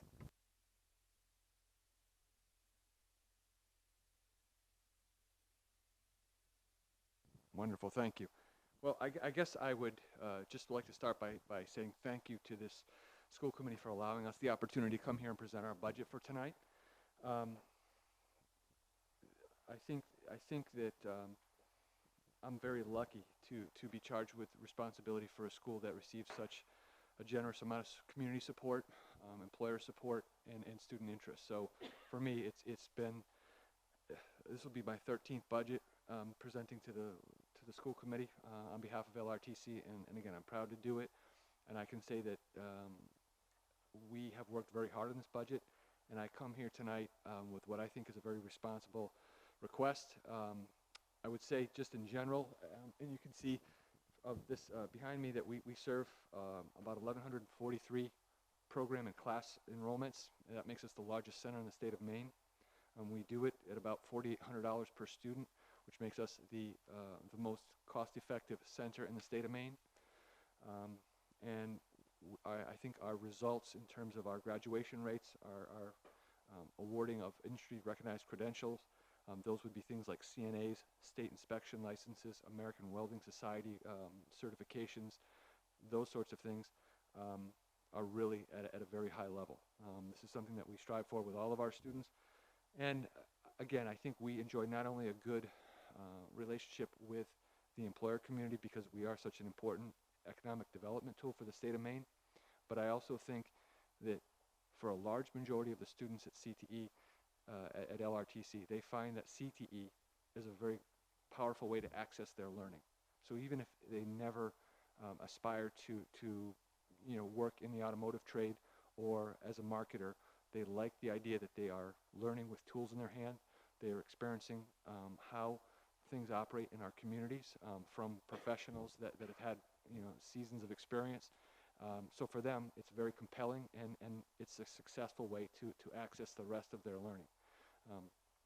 Having said that, a couple of the cost drivers that we're always looking at are our student enrollments. A couple of years ago, the legislature enacted legislation which allowed us to start serving not only 9th and 10th graders, but middle school students as well. So that's something that we have brought online this year. And it's been a challenge because we've done it with just one small addition to a grant-funded position for our coordinator, and so we've readjusted other areas, but we're enrolling and programming for a large number of both middle and 9th and 10th grade students. As is true around our district, the cost of materials, lumber, butter, steel, all those things are going up somewhere at a cost of 8 to 10 to 12%, depending on the trade. So that's something that's reflected in this budget. Industry requirements between safety, the types of equipment that we have that we need to certify students is something that we're constantly evaluating. And then again, the recognition that we know that student leadership is critically important, so we want them engaged with their community.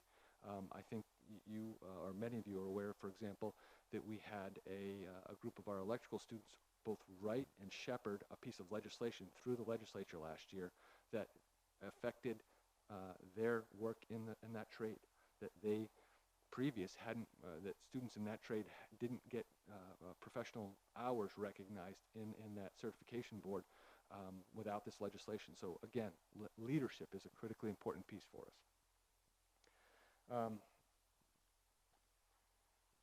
So when we're looking at this year, just briefly, it's no new positions.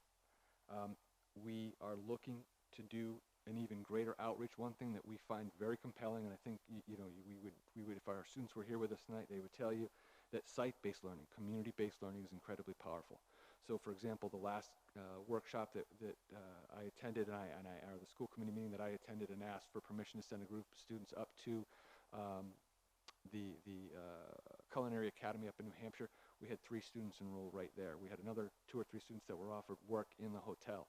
So for them, that was a very rewarding trip, and we're looking to build on that. So you'll see that reflected in some of the transportation costs that we've requested. Again, the cost of our instructional materials and recognized assessments. Just for what it's worth, it costs us about $200 per student per welding form, for example. So if they want to try something in a flat position, it's about $200 for that test. If they want to try something in a vertical position, it's about another $200. So we have many students that can pass it on the first try. We have some that that we work towards a second try because we want them certified. So you see those industry recognized costs included. Our code books, in the various trades, it's a critical, and we couldn't do training unless they had the most up-to-date code books. Again, to meet capacity where we're including some middle schoolers and 9th and 10th graders, we need to account for the material costs related to them. And again, just the idea of accessing current technology and something like engineering is so critically important because it's those things that our students will be dealing with on a daily basis, whether it be in post-secondary work or in the trades. again, I think I'm just repeating myself, but I do think that the opportunities for students to earn credentials, to work in our communities, to learn by doing, to earn college credit, I think that's an important thing that we often lose sight of, is that people think our students all exclusively go into trades, and while that's a good thing and we encourage it, a good number of them also enroll in a community college program, so they have dual enrollment opportunities at Central Maine, at Southern Maine, Eastern Maine. You know, we have a number of students at any given time that we're working through that. In addition to our Bridge Year program, which allows them to access a full year of the university system in Maine at no cost to them or very low cost to them. That's part of what you're seeing in this budget. And again, just their ability to access an education in a way that makes sense to them, that is engaging and exciting. What you don't see in this budget, and I guess I would sort of end on this, I did some very quick numbers, and again, I want to thank Bobby Avery and her office, because we manage, just at LRTC, about $625,000 of federal grants, state grants, private grants through initiatives like MELMAC or Bridge Academy. And without Bobby's office and the ability to manage those things and report out on it, we would be in trouble. But again, what you won't see in this budget, in a municipal request, is the work that we do writing those grants. We don't have grant writers and things like that, but we have compelling stories, so we make sure that everything that's out there, we're hard after for our students. So again, that's our budget, and again, I'm very, very appreciative, and it can't be overstated the degree to which my staff feels a responsibility to this community for the investment they've made in us. We take it very seriously, and we appreciate your support. So thank you. Questions, Ms. Ray? I'm not sure who might be able to answer this, so I'm seeing a $330,000 increase, and in our books I can find $164K for materials. Can you tell us how the rest breaks down for contractual, or if there's something else in there as well? So I don't have it broken down, but it is contractual. Did you say 38,000? I see 30,000 total. There's 164 for materials, so is the other 150 just contractual? I'd have to look, but my guess is that it's salaries and benefits, yes.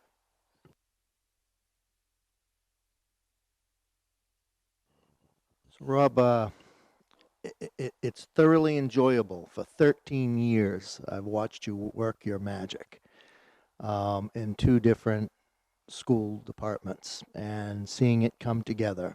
And there's always seems to be this common thread among community members, among students, among parents, among teachers. They just love LRTC. And there's a passion there that you have fostered for education in multiple venues. And I just want to thank you again for the work that you do. I think you came in a little low. You probably could have got a little more of that without trying, but I understand the needs. I think moving forward, I guess I would want to know, right now our focus is on juniors and seniors, correct? What are the, not that we're going to take it up in this budget, but what needs to happen for it to expand for sophomores and freshmen to become involved? So I would say this committee began that work last year with sort of a comprehensive plan, and that's continued. I've been in close contact with Superintendent Finn and Bobby. We have a plan that when Edward Little opens, that we have approved 10 new programs, which include exploratory programs in the health areas and in the trades areas for 9th and 10th grade students. So that we very deliberately wanted to build out that capacity so that we would be able to include those students in a significant way. And again, not just in the trades area, but we see a lot of students that are interested in health-based areas and technology-based areas. Those will be included in that programmatic offering once those, really the issue also is capacity in terms of physical space. So with the allowance that we've been talking about of space at the new Edward Little, I would think that we'll have a very robust program. We'll be that program in and of itself will incorporate another 450 students roughly.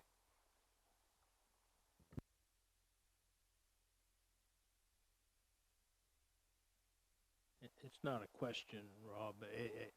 Following up with Ron, I've seen such fantastic results from the program over the years, and I just want to thank you and your entire staff for the work you do. And it's important to all of us to, not everybody can go to college. Not everybody, and people learn differently, and a lot of the kids learn by touching it and feeling it, and that program offers that whole pathway to keep them in school and get them through, and that's so important. I thank you. I'm always advocating for this program. My son went through the program for mechanical engineering, and they do go on to college. My son will be going to Wentworth Institute of Technology, and I'll tell you, LRTC is one of the only reasons why he wanted to go to school every day. He loved the programming. The teachers know their stuff when it comes to certifications and industry. The competitions, the skills competitions are amazing to watch if you've never seen them. And those kids put 110% into those competitions, and our students have always made us proud, and the teachers and coaches are fantastic for that. So, yes, I just also wanted to toot your horn. So, yeah. So most of the community knows that about 2 weeks ago, all members of the Leadership and Innovative Practices team, principals and directors, spent a day with a learner at LRTC. I got to spend a day with a culinary arts student who was just absolutely phenomenal. We had folks like Cindy Gish that were cutting pipe, and Amber Eliason doing electric. Everybody literally got put to work. We debriefed afterwards for a good amount of time. We gave Rob a lot of feedback about what it was like to do school through the eyes of those kids. I'll share this with you, and I'll just be brief on it. It was the very best day I ever had as a superintendent. The best day I had. I left that feeling in my heart that this is something that we are doing absolutely right. We talked about that during the presentation, but I think my takeaway was everything that is right about public education, it's right here. And it motivated me so much to want to get the rest of it right. So again, Rob's leadership, can't say enough about it, but those instructors, those teachers, they have kids leaning in, not pushing back. And just having spent that day with that particular learner was just amazing for me. So thank you. Yep, Linnea, go ahead. If you dare. So my son went through some of the computer programming at the high school, so I know that part of it. But I also know from going to school to be an electrician and then working part-time with the IBEW as an apprentice, the impact your students made going to the legislature and pushing has impressed a lot of people beyond the schools. I know the IBEW was highly impressed with their initiative and the support they got from the schools to do that. I do some of that, the helping people see that they can go and speak to the legislature, that they can be actively involved. I did some of that on my own in my own time. Seeing that come from kids is, I love that. But thank you for the work you do. You are making a big impression. I know there are going to be bad days, but please stick with it because you're doing great, important work. All right. Thank you very much for coming out tonight. See you later. Continuing with agenda item number 8, we have Article 2, Special Education. Superintendent Finn or Miss Avery, both? Absolutely. We'll co-present on this one. I'll ask for Bobby to kick this off, and we'll go from there. So we're actually going to turn it over to Pam because Pam was kind enough to do her slides. So, and she's on her way. All right.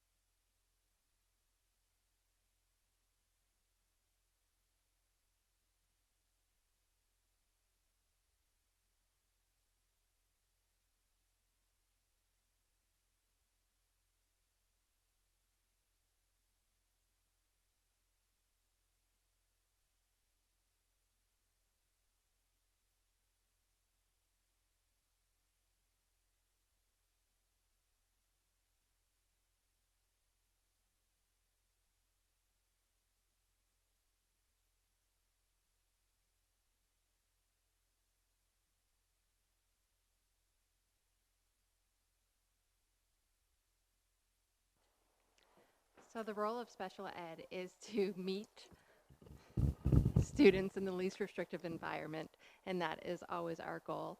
Every year, our numbers continuously increase. That is both with students moving into our district, transferring into our district. Our numbers in-house increase, as well as our outplacement numbers are also increasing. Our projected numbers for the upcoming year, right now we have 81, bad term, confirmed students coming into the district for CDS. That number most likely will go up to 91. So we do have some students coming into the district. So our numbers are going to, our projection is 1,194. So this number continuously changes every given day. I can tell you in the morning that it's going to be 1,090. By the end of the day, it could be 1,094. So it really is an ebb and flow. I know our district had been on a decline of, and this year, a decline on our population, but our special ed numbers have dramatically gone up. So even if the students are going out, our special ed numbers are going up. So we do have a very high needs population. We are a service community, which then drives a lot of people into our community. There are a lot of resources. There's a lot of supports in our area that we're able to provide for our students, which then brings in more families. We have some remarkable programs that we have in our district. We have our RISE program, our day treatment program, our functional life skills program that we have worked really hard over the last couple of years to implement and really get really strong at, which we have other communities coming in to come and witness some of the great work that we're doing, which is one of the things that I'm asking for in this budget for LMS.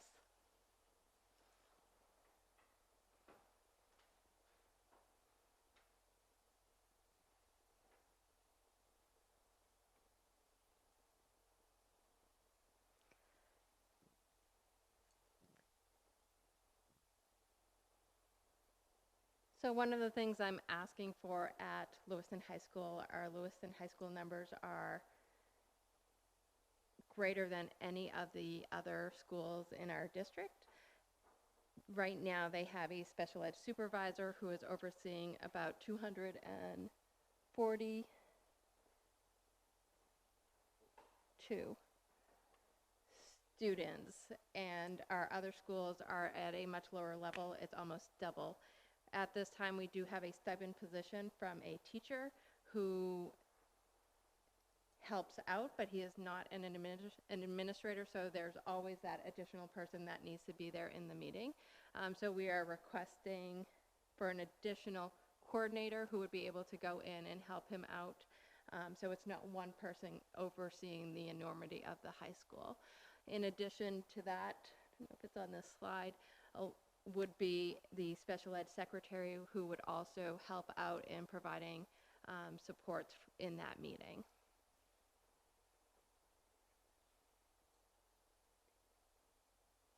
The RISE program, we started it about 5 years ago, and we have been able to have consultation with the Center for Children with Special Needs, who comes in and works with us every month.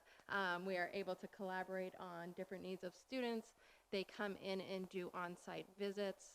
They just actually left last week, and we did a very thorough review of the programming. Last year, when the students moved up to the high school, we determined that our caseload was going lower at the middle school, so we made a skeleton of a program to support the students that were currently there, with the understanding that for the following year, which is next year, we would be able to bring it back to full capacity. So that would be with a teacher, that would be with the BHPs who would really be focused on the students who are there. There would be 8 students that the staff members would be working with. In addition to that would be our BCBA that would consult with that team to ensure that they have some pretty phenomenal behavior plans for those students who are going there. The great thing about this program is it's all about inclusion and being able to assign a student into the general ed classroom. So it's not isolated into a self-contained model. There certainly are students who require that, but most of the students are included in the general ed classroom.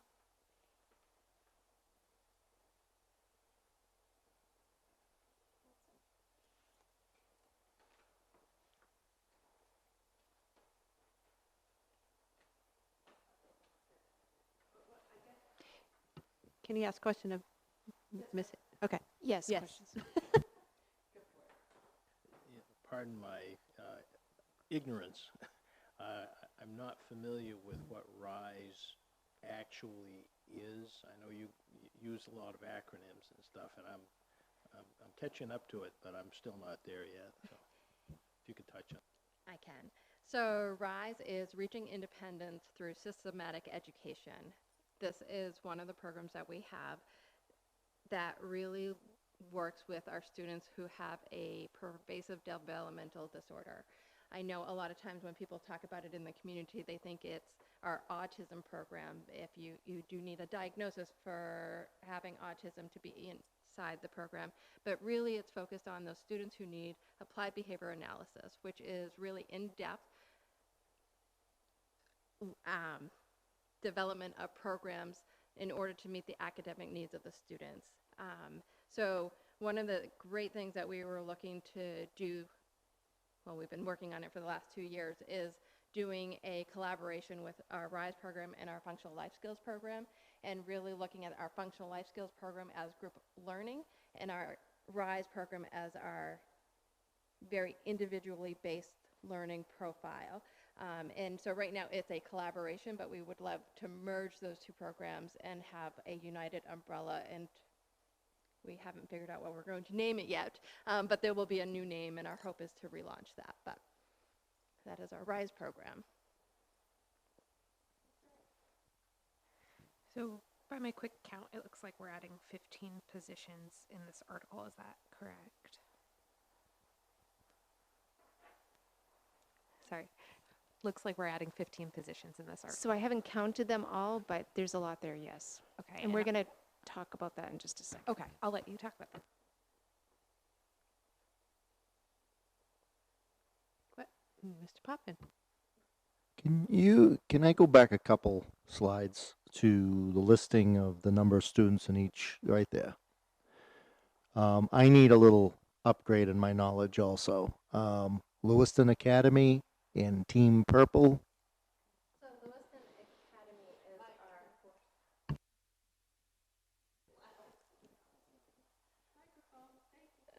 Lewiston Academy is at the high school, and it's an after-school alternative-esque program for some students to be able to access. So we do have some students who are able to receive their academics there, and we then are still providing some special SDI or special design instruction for those students going there. That is our STAR Academy. I don't know, couple were on the board when we talked about STAR Academy previously. We did not want to distinguish the students from not being part of the high school, so they turned it into Team Purple. So we do have students that are receiving specially designed instruction in Team Purple. So I'd like to talk about the outplaced students, the 102. There's 103 What- today. What presently is in play, without getting into specifics of any student, in terms of reintegrating them back into the district? How does that work? It's awful. I know what we did in Auburn. This number is very, very high, and I'm wondering what are we shooting for here? What are we monitoring to get them back into the fold, and how does it look? So every time we determine that a student requires us exploring the possibility of outplacement, our first conversation is, how do we bring them back? So upon that decision at the IEP team meeting, we are saying, what are the steps do we need to do in order for you to return back to Lewiston Public Schools, because that is always our priority. We are always determining that these are They are our Lewiston students. They will always be regardless of where they are at. So that is our first priority. When they go out into a special purpose school, which we do not take that lightly, there is a very specific protocol that we have in place that they have to follow in order for us to even explore it. Every week, I sit down with my team and we review every single student who is outplaced in detail on where are they right now, what are the steps that they need to do, what are some things that they're actually working on. I have a list of, these are my, they're about to be ready students, and starting to have a dialogue with the different school for them to be able to come back to. One of the things that I made sure that we were doing, because probably 2.5 years ago when they went out, and we were never having that dialogue about the students. Now they are still attached to their home school, so every time we have a conversation of they're potentially coming back, we're having a discussion with that homeschool. They're still on their roster, so they're always going to be that homeschool student. So really that number, and last year those numbers looked so much better. They had gone dramatically down. Last year at the end of the year, I'm not certain what transpired, but those numbers did go up, and we had a lot of students transfer into our district, that they were coming into our district with a day treatment IEP, and the only way we could service them was by them going out. But that is a top priority for us, is to return our students back. I do have to be upfront, but there are certain students that we don't have the ability to serve in our schools. If you look at our numbers over at the Morrison Center, which is in Scarborough, it's a fabulous program. Our Margaret Murphy programs. Our RISE program is pretty similar, and we can capture a lot of students within our programs, but then we don't have capacity, and then we need additional supports to service our students.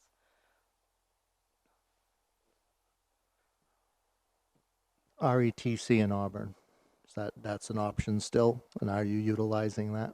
We are. We are part of the board with RETC, and they're similar to our McMahon day treatment program, and so fantastic program, therapeutic supports for all of our students, but they're low-level students, and so we need to make sure that they can support the students that they can support, and so we then need to utilize other special purpose private schools for more intensity of students. And we're filled at RETC. Yeah. And Todd, going towards the Impact Academy, on a full development of that at Longley, are we going to be able to address any of those students that may be falling in the outplacement piece? Is there going to be a possibility of bringing them back in through that academy? There's no question.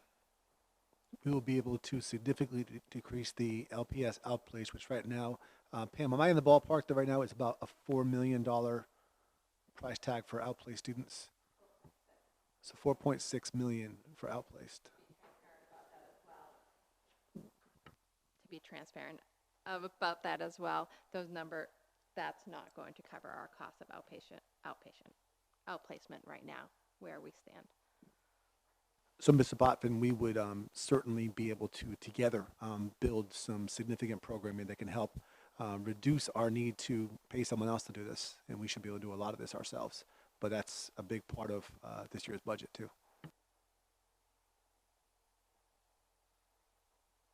Can I ask a couple questions while I have the mic? Bobby, you might be able to help me out with this real quick. Okay, I'm looking for the proposed special education budget increase as of right now. Asking me where it is. So Yes. go to tab 2, go to your article summary. No, I'm just asking if you just tell me what it is. Oh, okay. So it's $1.2 million. 1.2 million. Bobby, is there any way you could tell me what would be the amended proposed budget increase if we funded the middle school programming that was discussed just earlier as far as the RISE program in the middle school? So so roughly it would be a savings of $630,000. So you'd cut that in half, roughly. Okay. So could we switch portals out real quick so I can just go over something with our committee?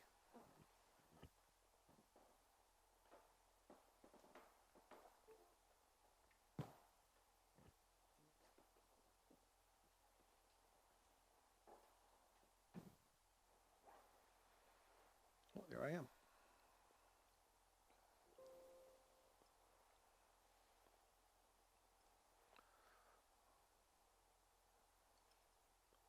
I promise you this will not take too long. There's only a couple of slides here.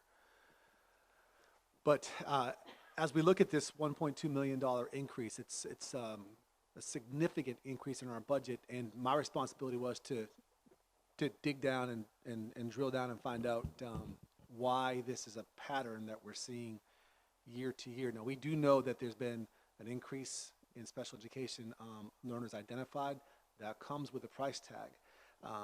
I'll also say that the information I'm about to share this evening has no reflection whatsoever on the hard work that Pam and Anna have done. They're two of the best in the business. I believe that they did step into a system where this is already a systemic practice. And so what I'll share tonight, I've already talked to Pam about, and I want to make it very, very clear that the patterns that I'm going to show you are not to the fault of our current directors. I would like to draw your attention to this. There's a lot of numbers here, but I want to draw your attention to the year 16-17 through 19-20. The total overall LPS enrollment change, you can see that we actually dropped as far as enrollment goes, and yet that third column, students receiving special education, continues to increase every single year, up 40 this year. The percentage of students that are receiving special ed services are there, and you'll actually see the students receiving special education service that are outplaced. And I think Pam and her team have done a tremendous job at getting those numbers down. I want to draw your attention to the final column, however, and that is the proposed, the actual increases in special education from year to year. So prior to 16-17, the increase was over $2 million. The following year, almost $1 million. The following year, almost $3 million. And the following year, over $1.5 million. That adds up to over $6 million in the past 1, 2, 3, 4 years. And now we're asking for another $1.2 million. Again, not to the fault of this special ed administration, but those are the numbers. I'd also like you to be aware that in 2018-19, the Department of Education conducted a program audit of special education. I do have my hands on this audit. This did not include examinations of financials, and no in-depth review of services or human capital took place. They don't do that. The top 5 issues noted by the DOE were this: timeliness to include when IEPs were given to parents and when case managers completed them. The second issue, which is a huge issue, alignment of goals to disabilities. If those are not in alignment, we've got a problem. The third piece, information in the IEP to include present levels, strengths, needs, and aligned services and goals. If that's not aligned, we have a problem. Fourth, using the proper forms for adverse effect, SLD, and ED. We were not using the proper forms. This adds up. And limited training on functional needs. Thirdly, referrals for students to receive special education services are happening within a 6 to 8 week window, which indicates a need for training on a research-backed, unified, as we talked about, multi-tiered systems of support, academic and social emotional approach, so we can utilize those first tier 1 interventions in the regular classroom, tier 2 in the regular classroom, and interventions more effectively. I submit this to you tonight to show you that this is not just a special education issue. This is an education issue in Lewiston because of a lack of appropriate professional development for our regular education teachers. Within 6 to 8 weeks, we can tell you in Lewiston Public Schools that your child has a disability without even trying viable, validated, research-based interventions along the way before we jump to special education. That's far too quick. So, comparing Lewiston Public Schools to Portland Public Schools this year, the number of students receiving special education services and the budget for Lewiston Public Schools, let's look at Portland. You'll find in there, well, it's about $6 million.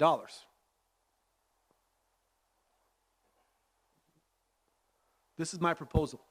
I've already talked to Pam about this, so this is not a surprise to Pam at all. We know that there are many questions regarding the use of special education services in Lewiston Public Schools. That is not always appropriate. We just talked about that. We know that each year we have seen a significant increase in special education budget requests despite a decrease in overall student enrollment.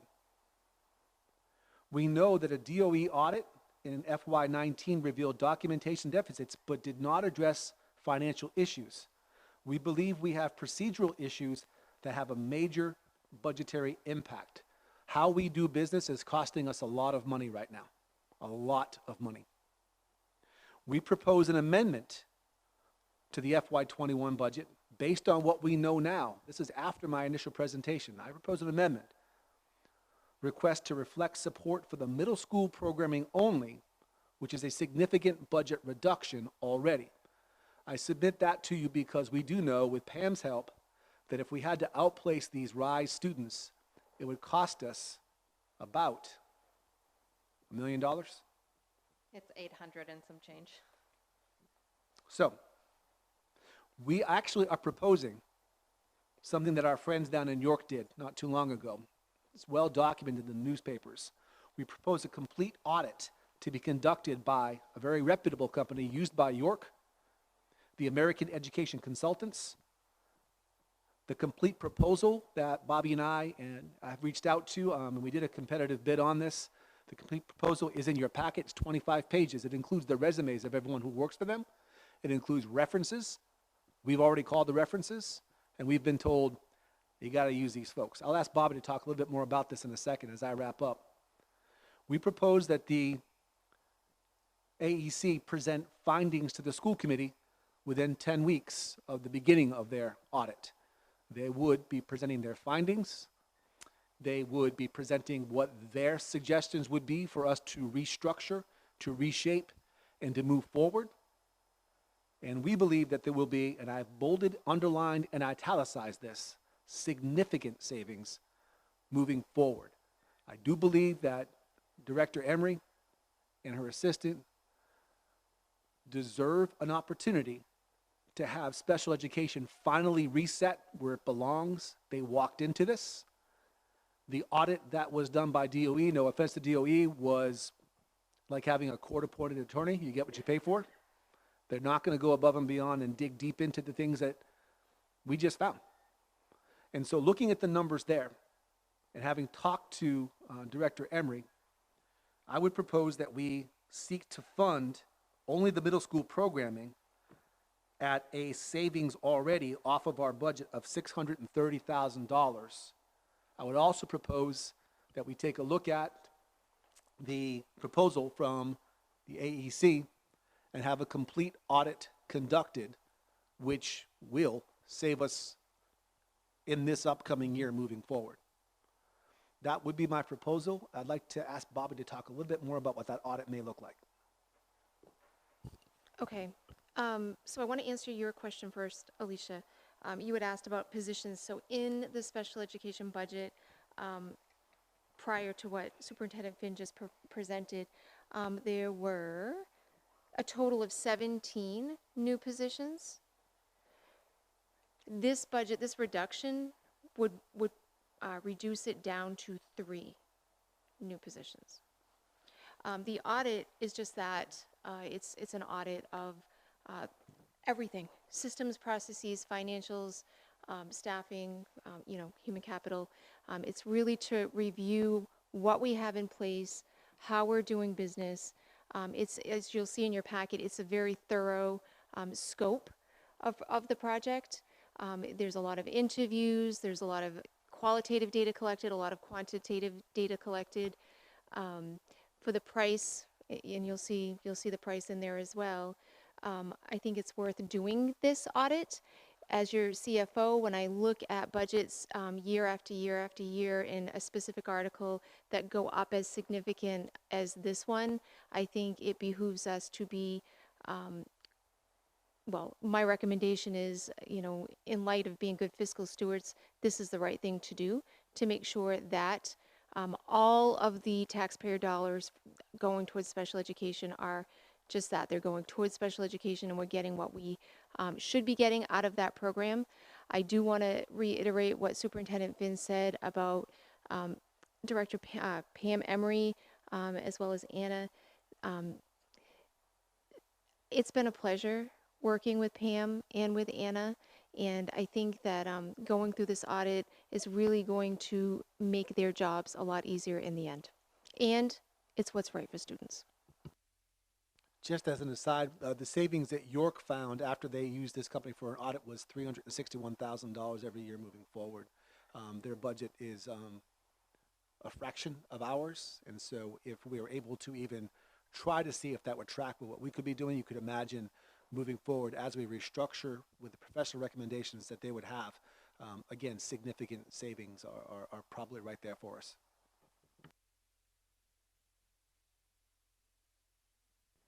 I just want to clarify something. There's 5 positions at LMS asking for. Okay, I've got 3, so we'll have to reconcile that. Okay, they're Yep. We'll talk after. Cool. So this budget is of concern because it's 28% of our budget, and that's really hard to spend, and it doesn't sound like we're getting the outcomes that we would hope for our students. And so I really like the idea of the audit to take a view that we haven't been able to. I know Director Emery and her assistant director just spent a lot of time putting out those fires that we talk about, and having someone come in and look at this from a different perspective would be really helpful. I'm glad that this is a not to exceed quote, and I think that we should act upon that. I think it also behooves us to not add maybe 14, maybe 12 new positions that might be reassessed through this process as well, because it doesn't, there's a lot of frustration around special education and the process and what's required by law and what folks want for their kids. And so some clarification around that and reset, as Superintendent Finn just said, seems like the best path forward to me after a couple budget cycles.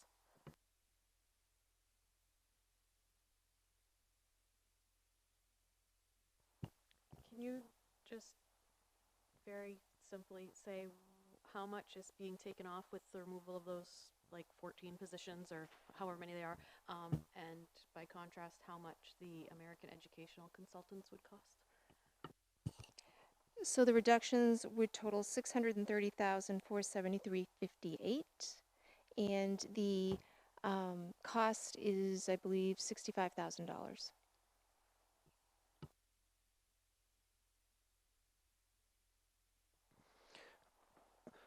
So Todd, I want to talk about timelines. What is the estimate that this consulting firm feels that they could actually produce something for us? And in that light, you know, when we're talking about still creating something at the middle school, do we want to be creating something that somebody on the outside might be challenging or may want to change, or should we wait? I mean, I still have parents paranoid about sending their special needs students to the middle school. So I'm like, I just want to make sure we do this in step, that if I do think that eyes from the outside are going to be helpful. I do think there's a lot of inconsistency that I hear from parents. No programs are the same in the grammar schools. They're frightened about the middle school. Some things are good at the high school. Nobody knows what's happening at Longleat. And you have so many turning wheels in this whole thing that I do support this survey. I'm just wondering about the additional spending that we will do. Do we want to wait on that, or do we want to move forward? That's a fantastic question. It's one of the first things that we asked too as we were, I'll tell you, we audited them. Bobby and I did. We told them we're going to call their references. We did. Ohio, Pennsylvania, DC. I wanted to know who their folks were. We went into the resumes. You've got the resumes. But as we started talking about Lewiston Public Schools, one thing that we do know, and I'll agree with you, is at the middle school currently, this program doesn't exist. And if I'm a 6th grade parent and I've got a RISE student, I'm going to be really scared to send my student off to a place that doesn't have the programming anymore that I'm accustomed to.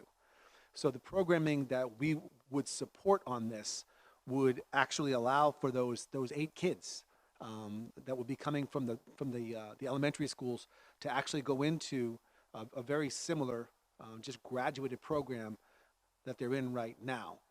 If we don't, that outplacement will go up $1 million.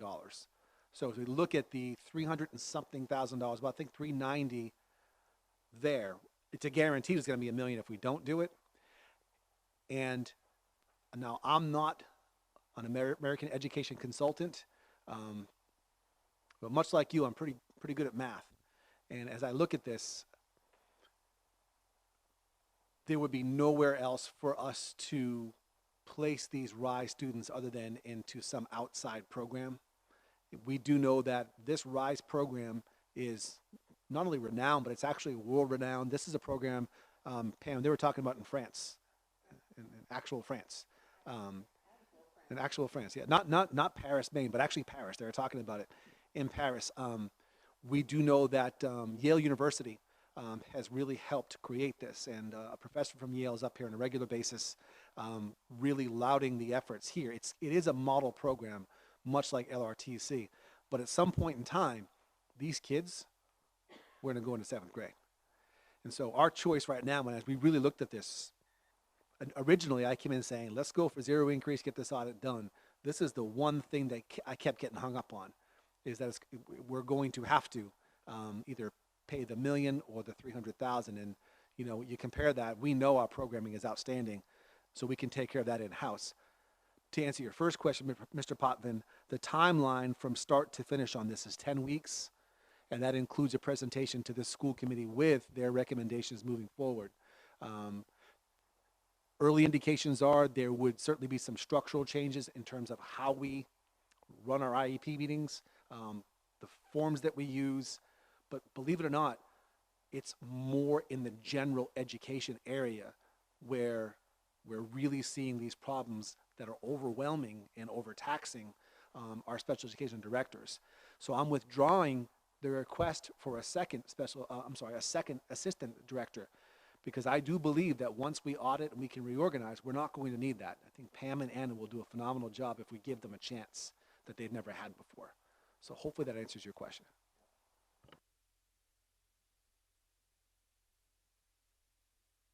Just as a clarification, I guess,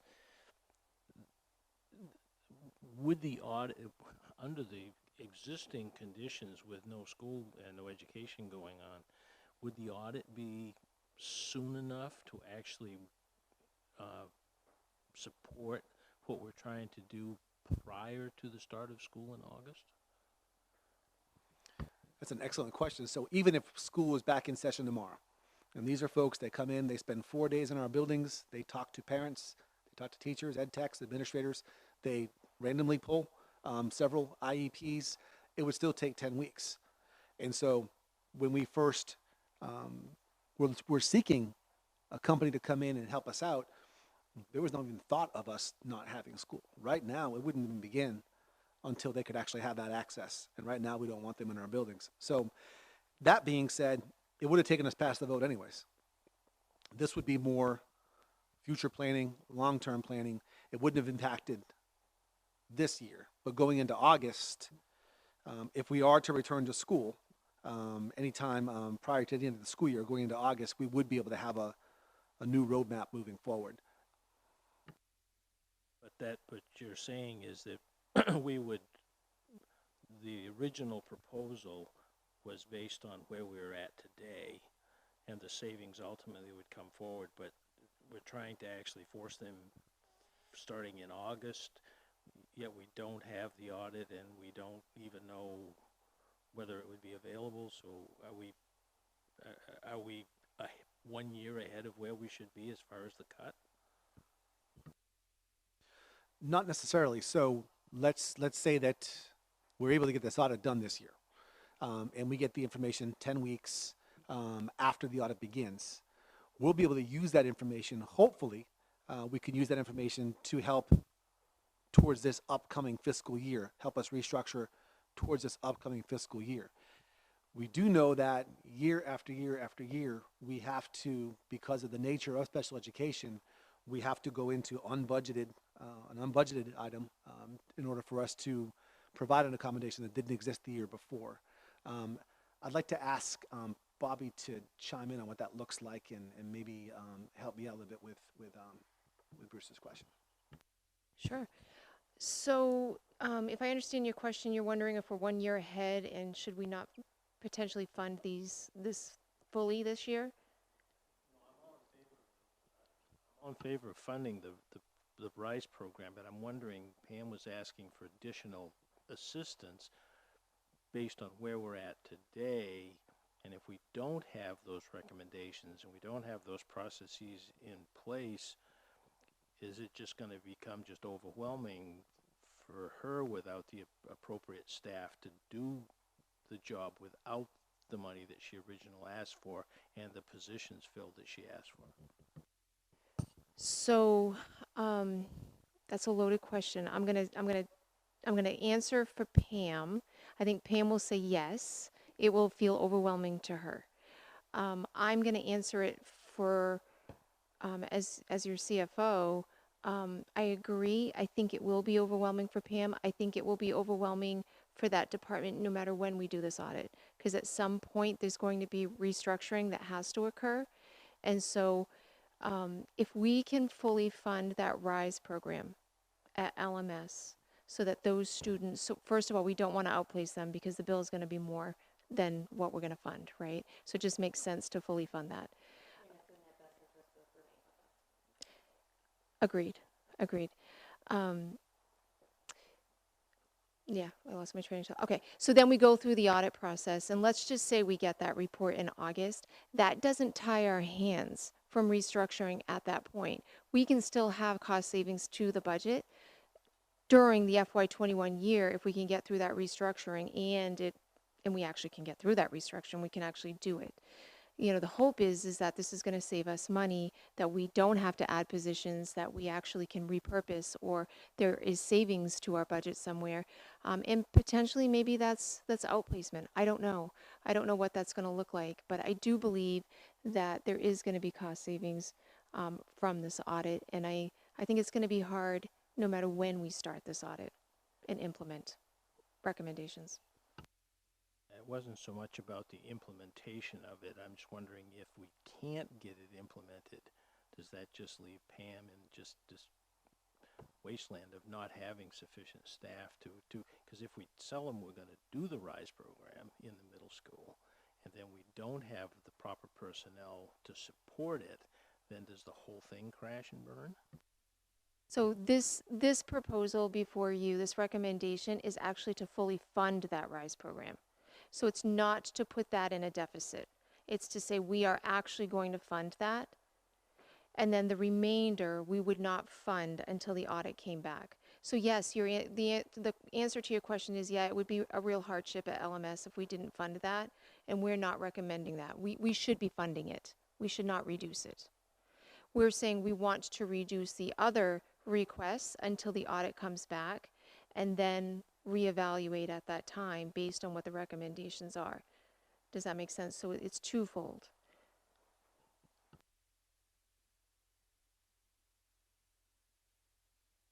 Just one more question, Pam, if you have this, or Miss Emery, sorry to be so informal. If you have this with you or not, just would be helpful to understand in terms of the positions that fall under special education, at what rate are they filled? I know we tend to have a lot of ed techs that sometimes don't and things like that. We have in special ed 366 employees just under special ed, and that's teachers, service providers, BHPs. I have 243 ed techs and BHPs. Of that number, there are about 68 that are not filled current. It's not 68, 61 of the ed techs that are not filled, and the remainder are the special ed teachers that are not filled right now. This is the first year that we've not been able to hire a special ed teacher during the course of the year.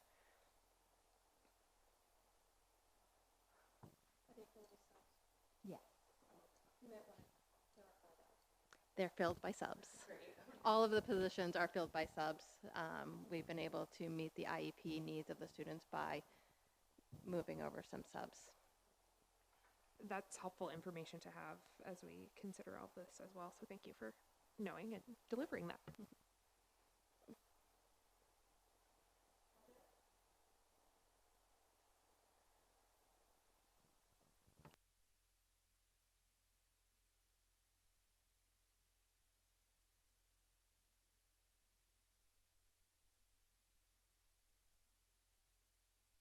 I'm wondering, as we move, if we're going to move forward, do want to go through the parking lot list just to make sure I've captured everybody's wishes. I don't want to leave anything out because I do believe we'll start having a conversation about that possibly Wednesday.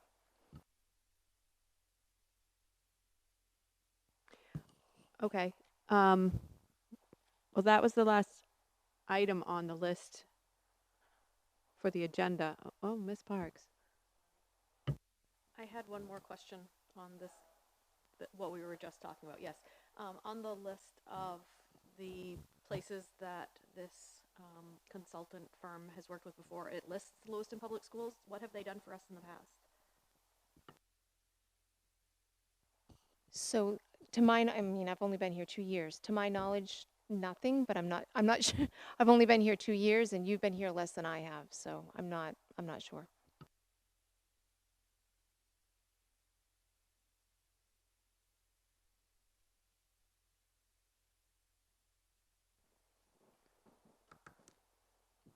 So I think we need to discuss Wednesday, at least, how we might conduct our business. And so, Bobby, what do we have in the parking lot? What's on the, what, can you say what's on the agenda and then what's in the parking lot? Because I know that's part of the discussion, please.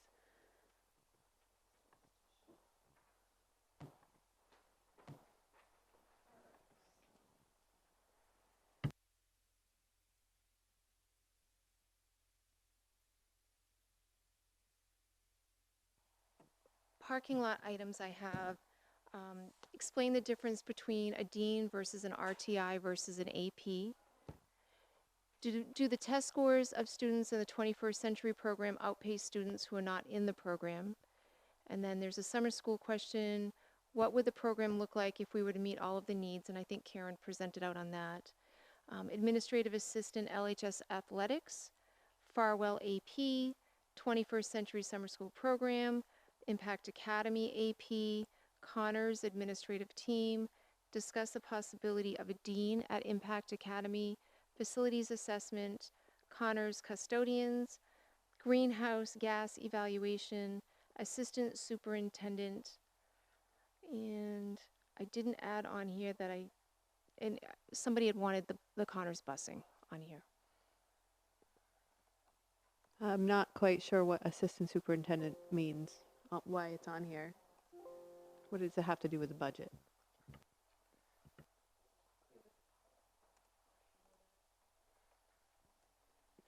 When we talked about system administration budget, the fact that there is no assistant superintendent, I wanted to have the discussion of whether to add one or not. I thought it was important in our command and control of the district, being as large as it is, the third largest in the state, that we're operating without a number 2 position, even though albeit Bobby is number 2.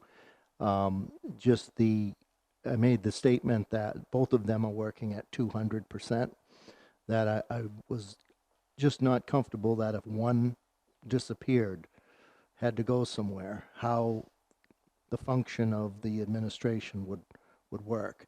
And I just couldn't comprehend it, and really felt that it's a big need that I think, even for what we're doing today and dealing with the, suspension and the coronavirus, that's the sort of thing that an assistant soup jumps into.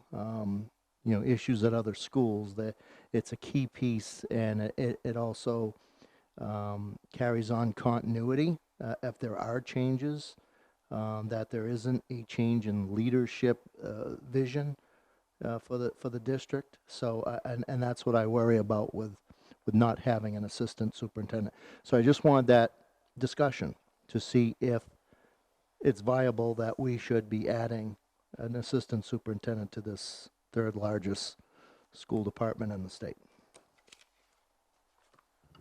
Totally get that. The structure we have is actually 3 in the top tier because Karen does a lot of that work, Miss Paquette. So it's an interesting structure that isn't anywhere else. So there's this top 3 that we talked about as a sort of trial for the year. I don't know that because the administration isn't asking for that position. I've never seen it come from a committee member before. I don't know that that's here nor there, but we'd have to discuss that structure based on roles and responsibilities, and I think we need to have that conversation, but I don't know if that's now. I'll take discussion on that real quick because I don't know if we want to spend time on it on Wednesday. We have to spend time on it at some point. So, Ms. Ray, do you have something to add? Yeah, so I think talking about it during the budget period is if, in case there is a change in policy and how we approach that position, I think previously it's been just a title and not a salary line itself, and then maybe also associated with a $5,000 stipend in the past as well. So I don't think $5,000 will make that much of a difference in our budget, but knowing that that was how it was structured in the past and maybe not in the way that some other districts structure it. Okay. Sure. Well, it just seems like Mr. Potvin has suggested that we change the budget as presented by adding this position, or considering adding the position. And so that would seem like a pretty straightforward conversation about whether the budget should go up or down and how it should change. So wouldn't that then come up in budget review and revision? Well, I think so. It's just that it's kind of backwards because I've never seen a committee member ask for a position in that way. So I don't know why it wouldn't warrant discussion, but it wouldn't just be, we're going to add an assistant superintendent. I think it would be more of a theoretical, if I'm right, because we don't know that that's the direction we want to go. It's a conversation that has to happen. It affects the people's jobs that they have now, how they're structured in this leadership triangle that we have going. So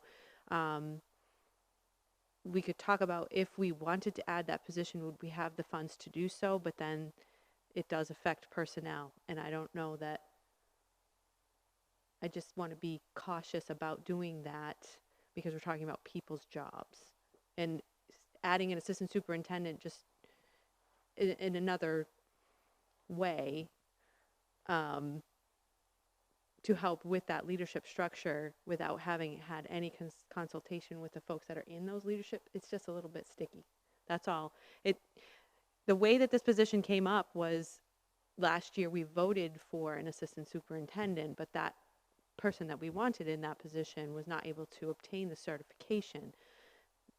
Therefore, we discussed a different structure for our entire leadership. So it's more than just adding a position. I think it is Miss Avery is taking on different roles for an assistant superintendent, and so is Miss Paquette. So it would mean restructuring their work. So I just want to be careful about that. So we can talk about what it would cost to add an assistant superintendent to a leadership position structure that we already have, but we already are trying to figure out leadership positions in Dingley in this restructure. So again, we can have hypotheticals all day long, but it's a bigger conversation than if we have the funds to do it. It is an odd situation. So I just want to make it clear that nobody on our administrative team of the 3 of us have asked for this either. We do know that we do have a couple of ask fors that are in the parking lot regarding some things that would actually lighten our load regarding Connors, regarding the additional AP at Connors. All 3 of us have spent a quite significant amount of time there. That actually would almost be akin to having that help here if we needed it. Between myself, Bobby, and Karen, hopefully we've shown that we've been quite effective this year, especially through this situation here as well. And so while we wholeheartedly appreciate Mr. Popfin's concern to sort of help us lighten our load, what would really help lighten lighten our load would be support where we asked for it at Connor. So hopefully that comes up as well.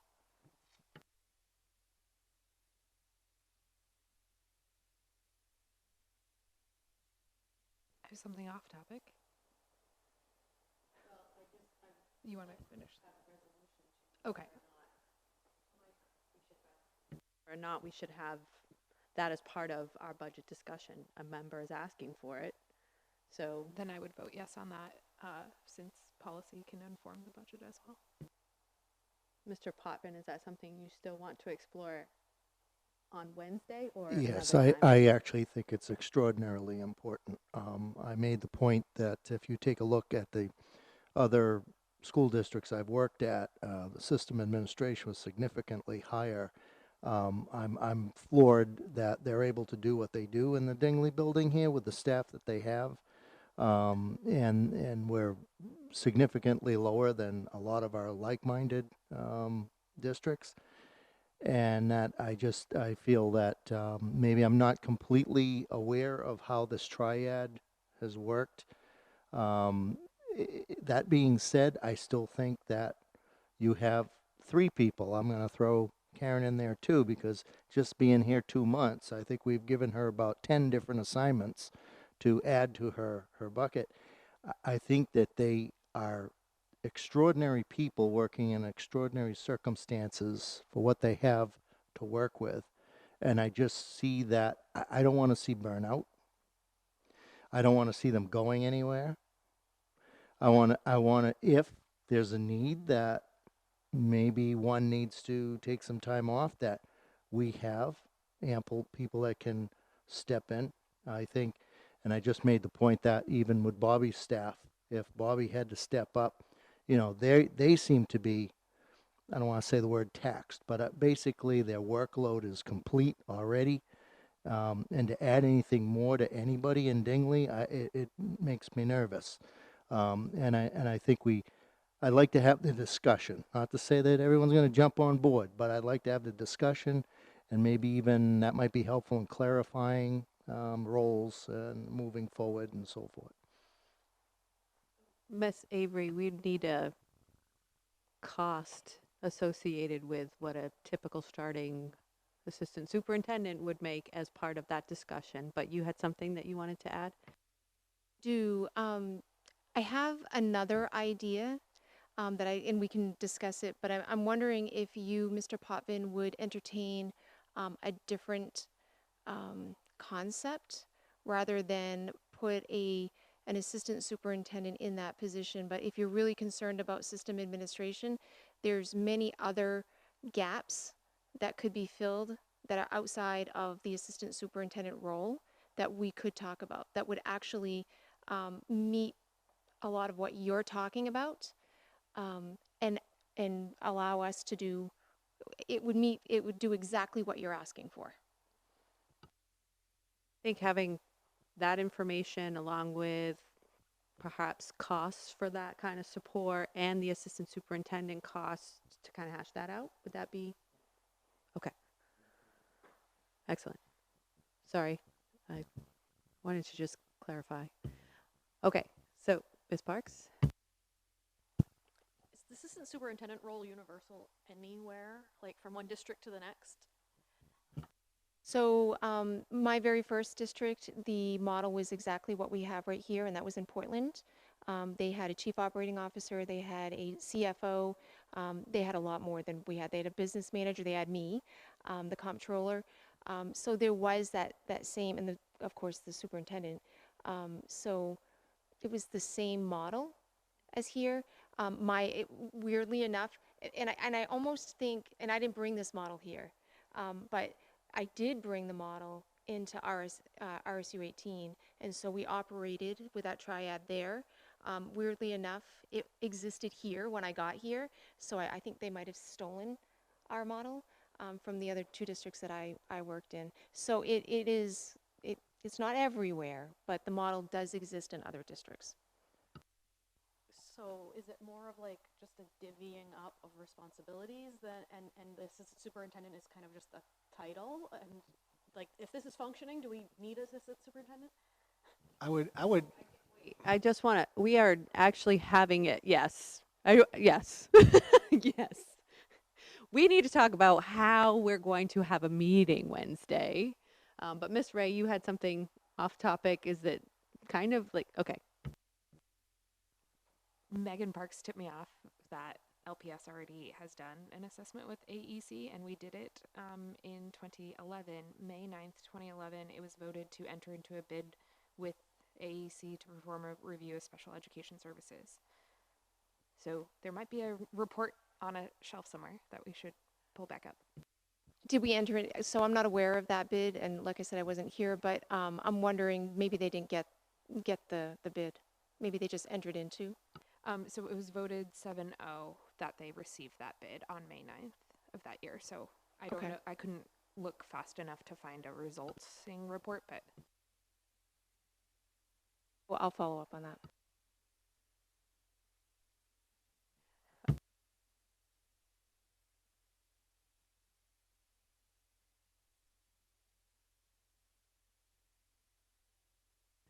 Mr. Donovan.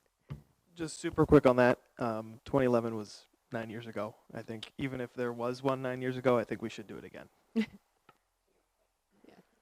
Okay, so we have to discuss having a meeting Wednesday. We are not 100% sure that what is actually going to be passed by legislators. We saw what was drafted. I'm guessing it's going to be something to that effect. I'd just like to kind of take a straw poll about people coming. We're over 10. So I just want to know how people feel about meeting in person, and then we can maybe discuss alternative things. Ms. Hawkins?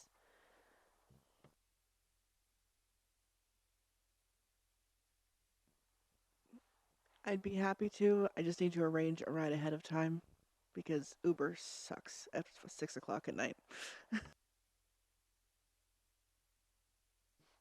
I'm fine meeting face to face. I think it adds more. I think it's more difficult. I can't take those calls where you're waiting for people to speak. You don't know who's speaking. I think this adds to the clairvoyancy of it, and we can televise on top of that, which I think is enormously beneficial for the people who can't be here.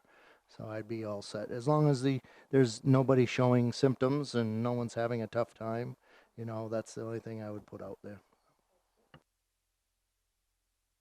I wholeheartedly disagree, and would, as someone who's at a very high risk, prefer to not be coming to these meetings in public anymore. It's okay if other people want to meet in person and be called in, but it's a really big ask because I want to be here to represent my constituents, but I'm also terrified, so.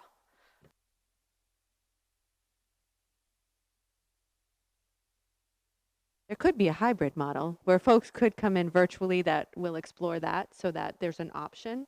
But thank you, Mr. Damon. I'm more than happy to come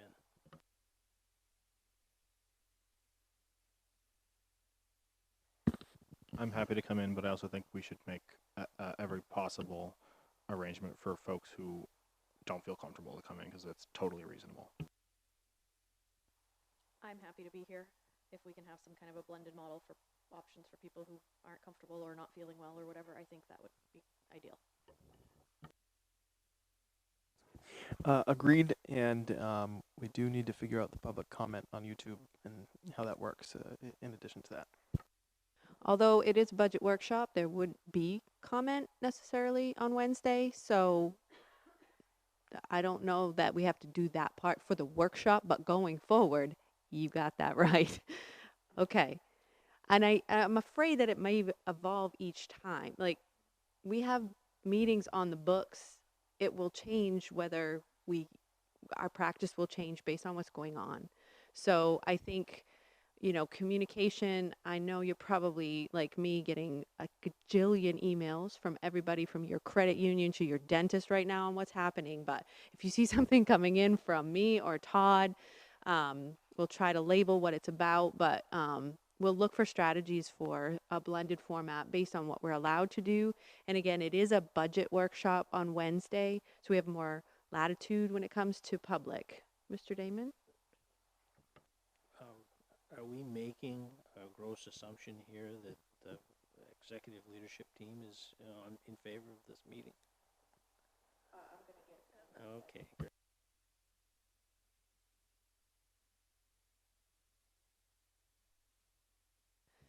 So I think it makes sense to ask about folks being in the room because of technology, and then information.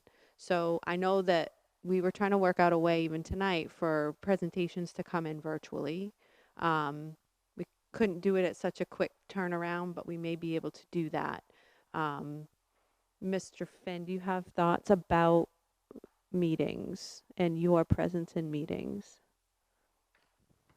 I am here to serve the school committee, so I will be here in any meeting that you ask me to be here for. Okay. I think you guys can weigh in. I'm happy to weigh in. I'm not comfortable being in, well, I just want to be in a bubble right now. So I'm not comfortable being in a crowd.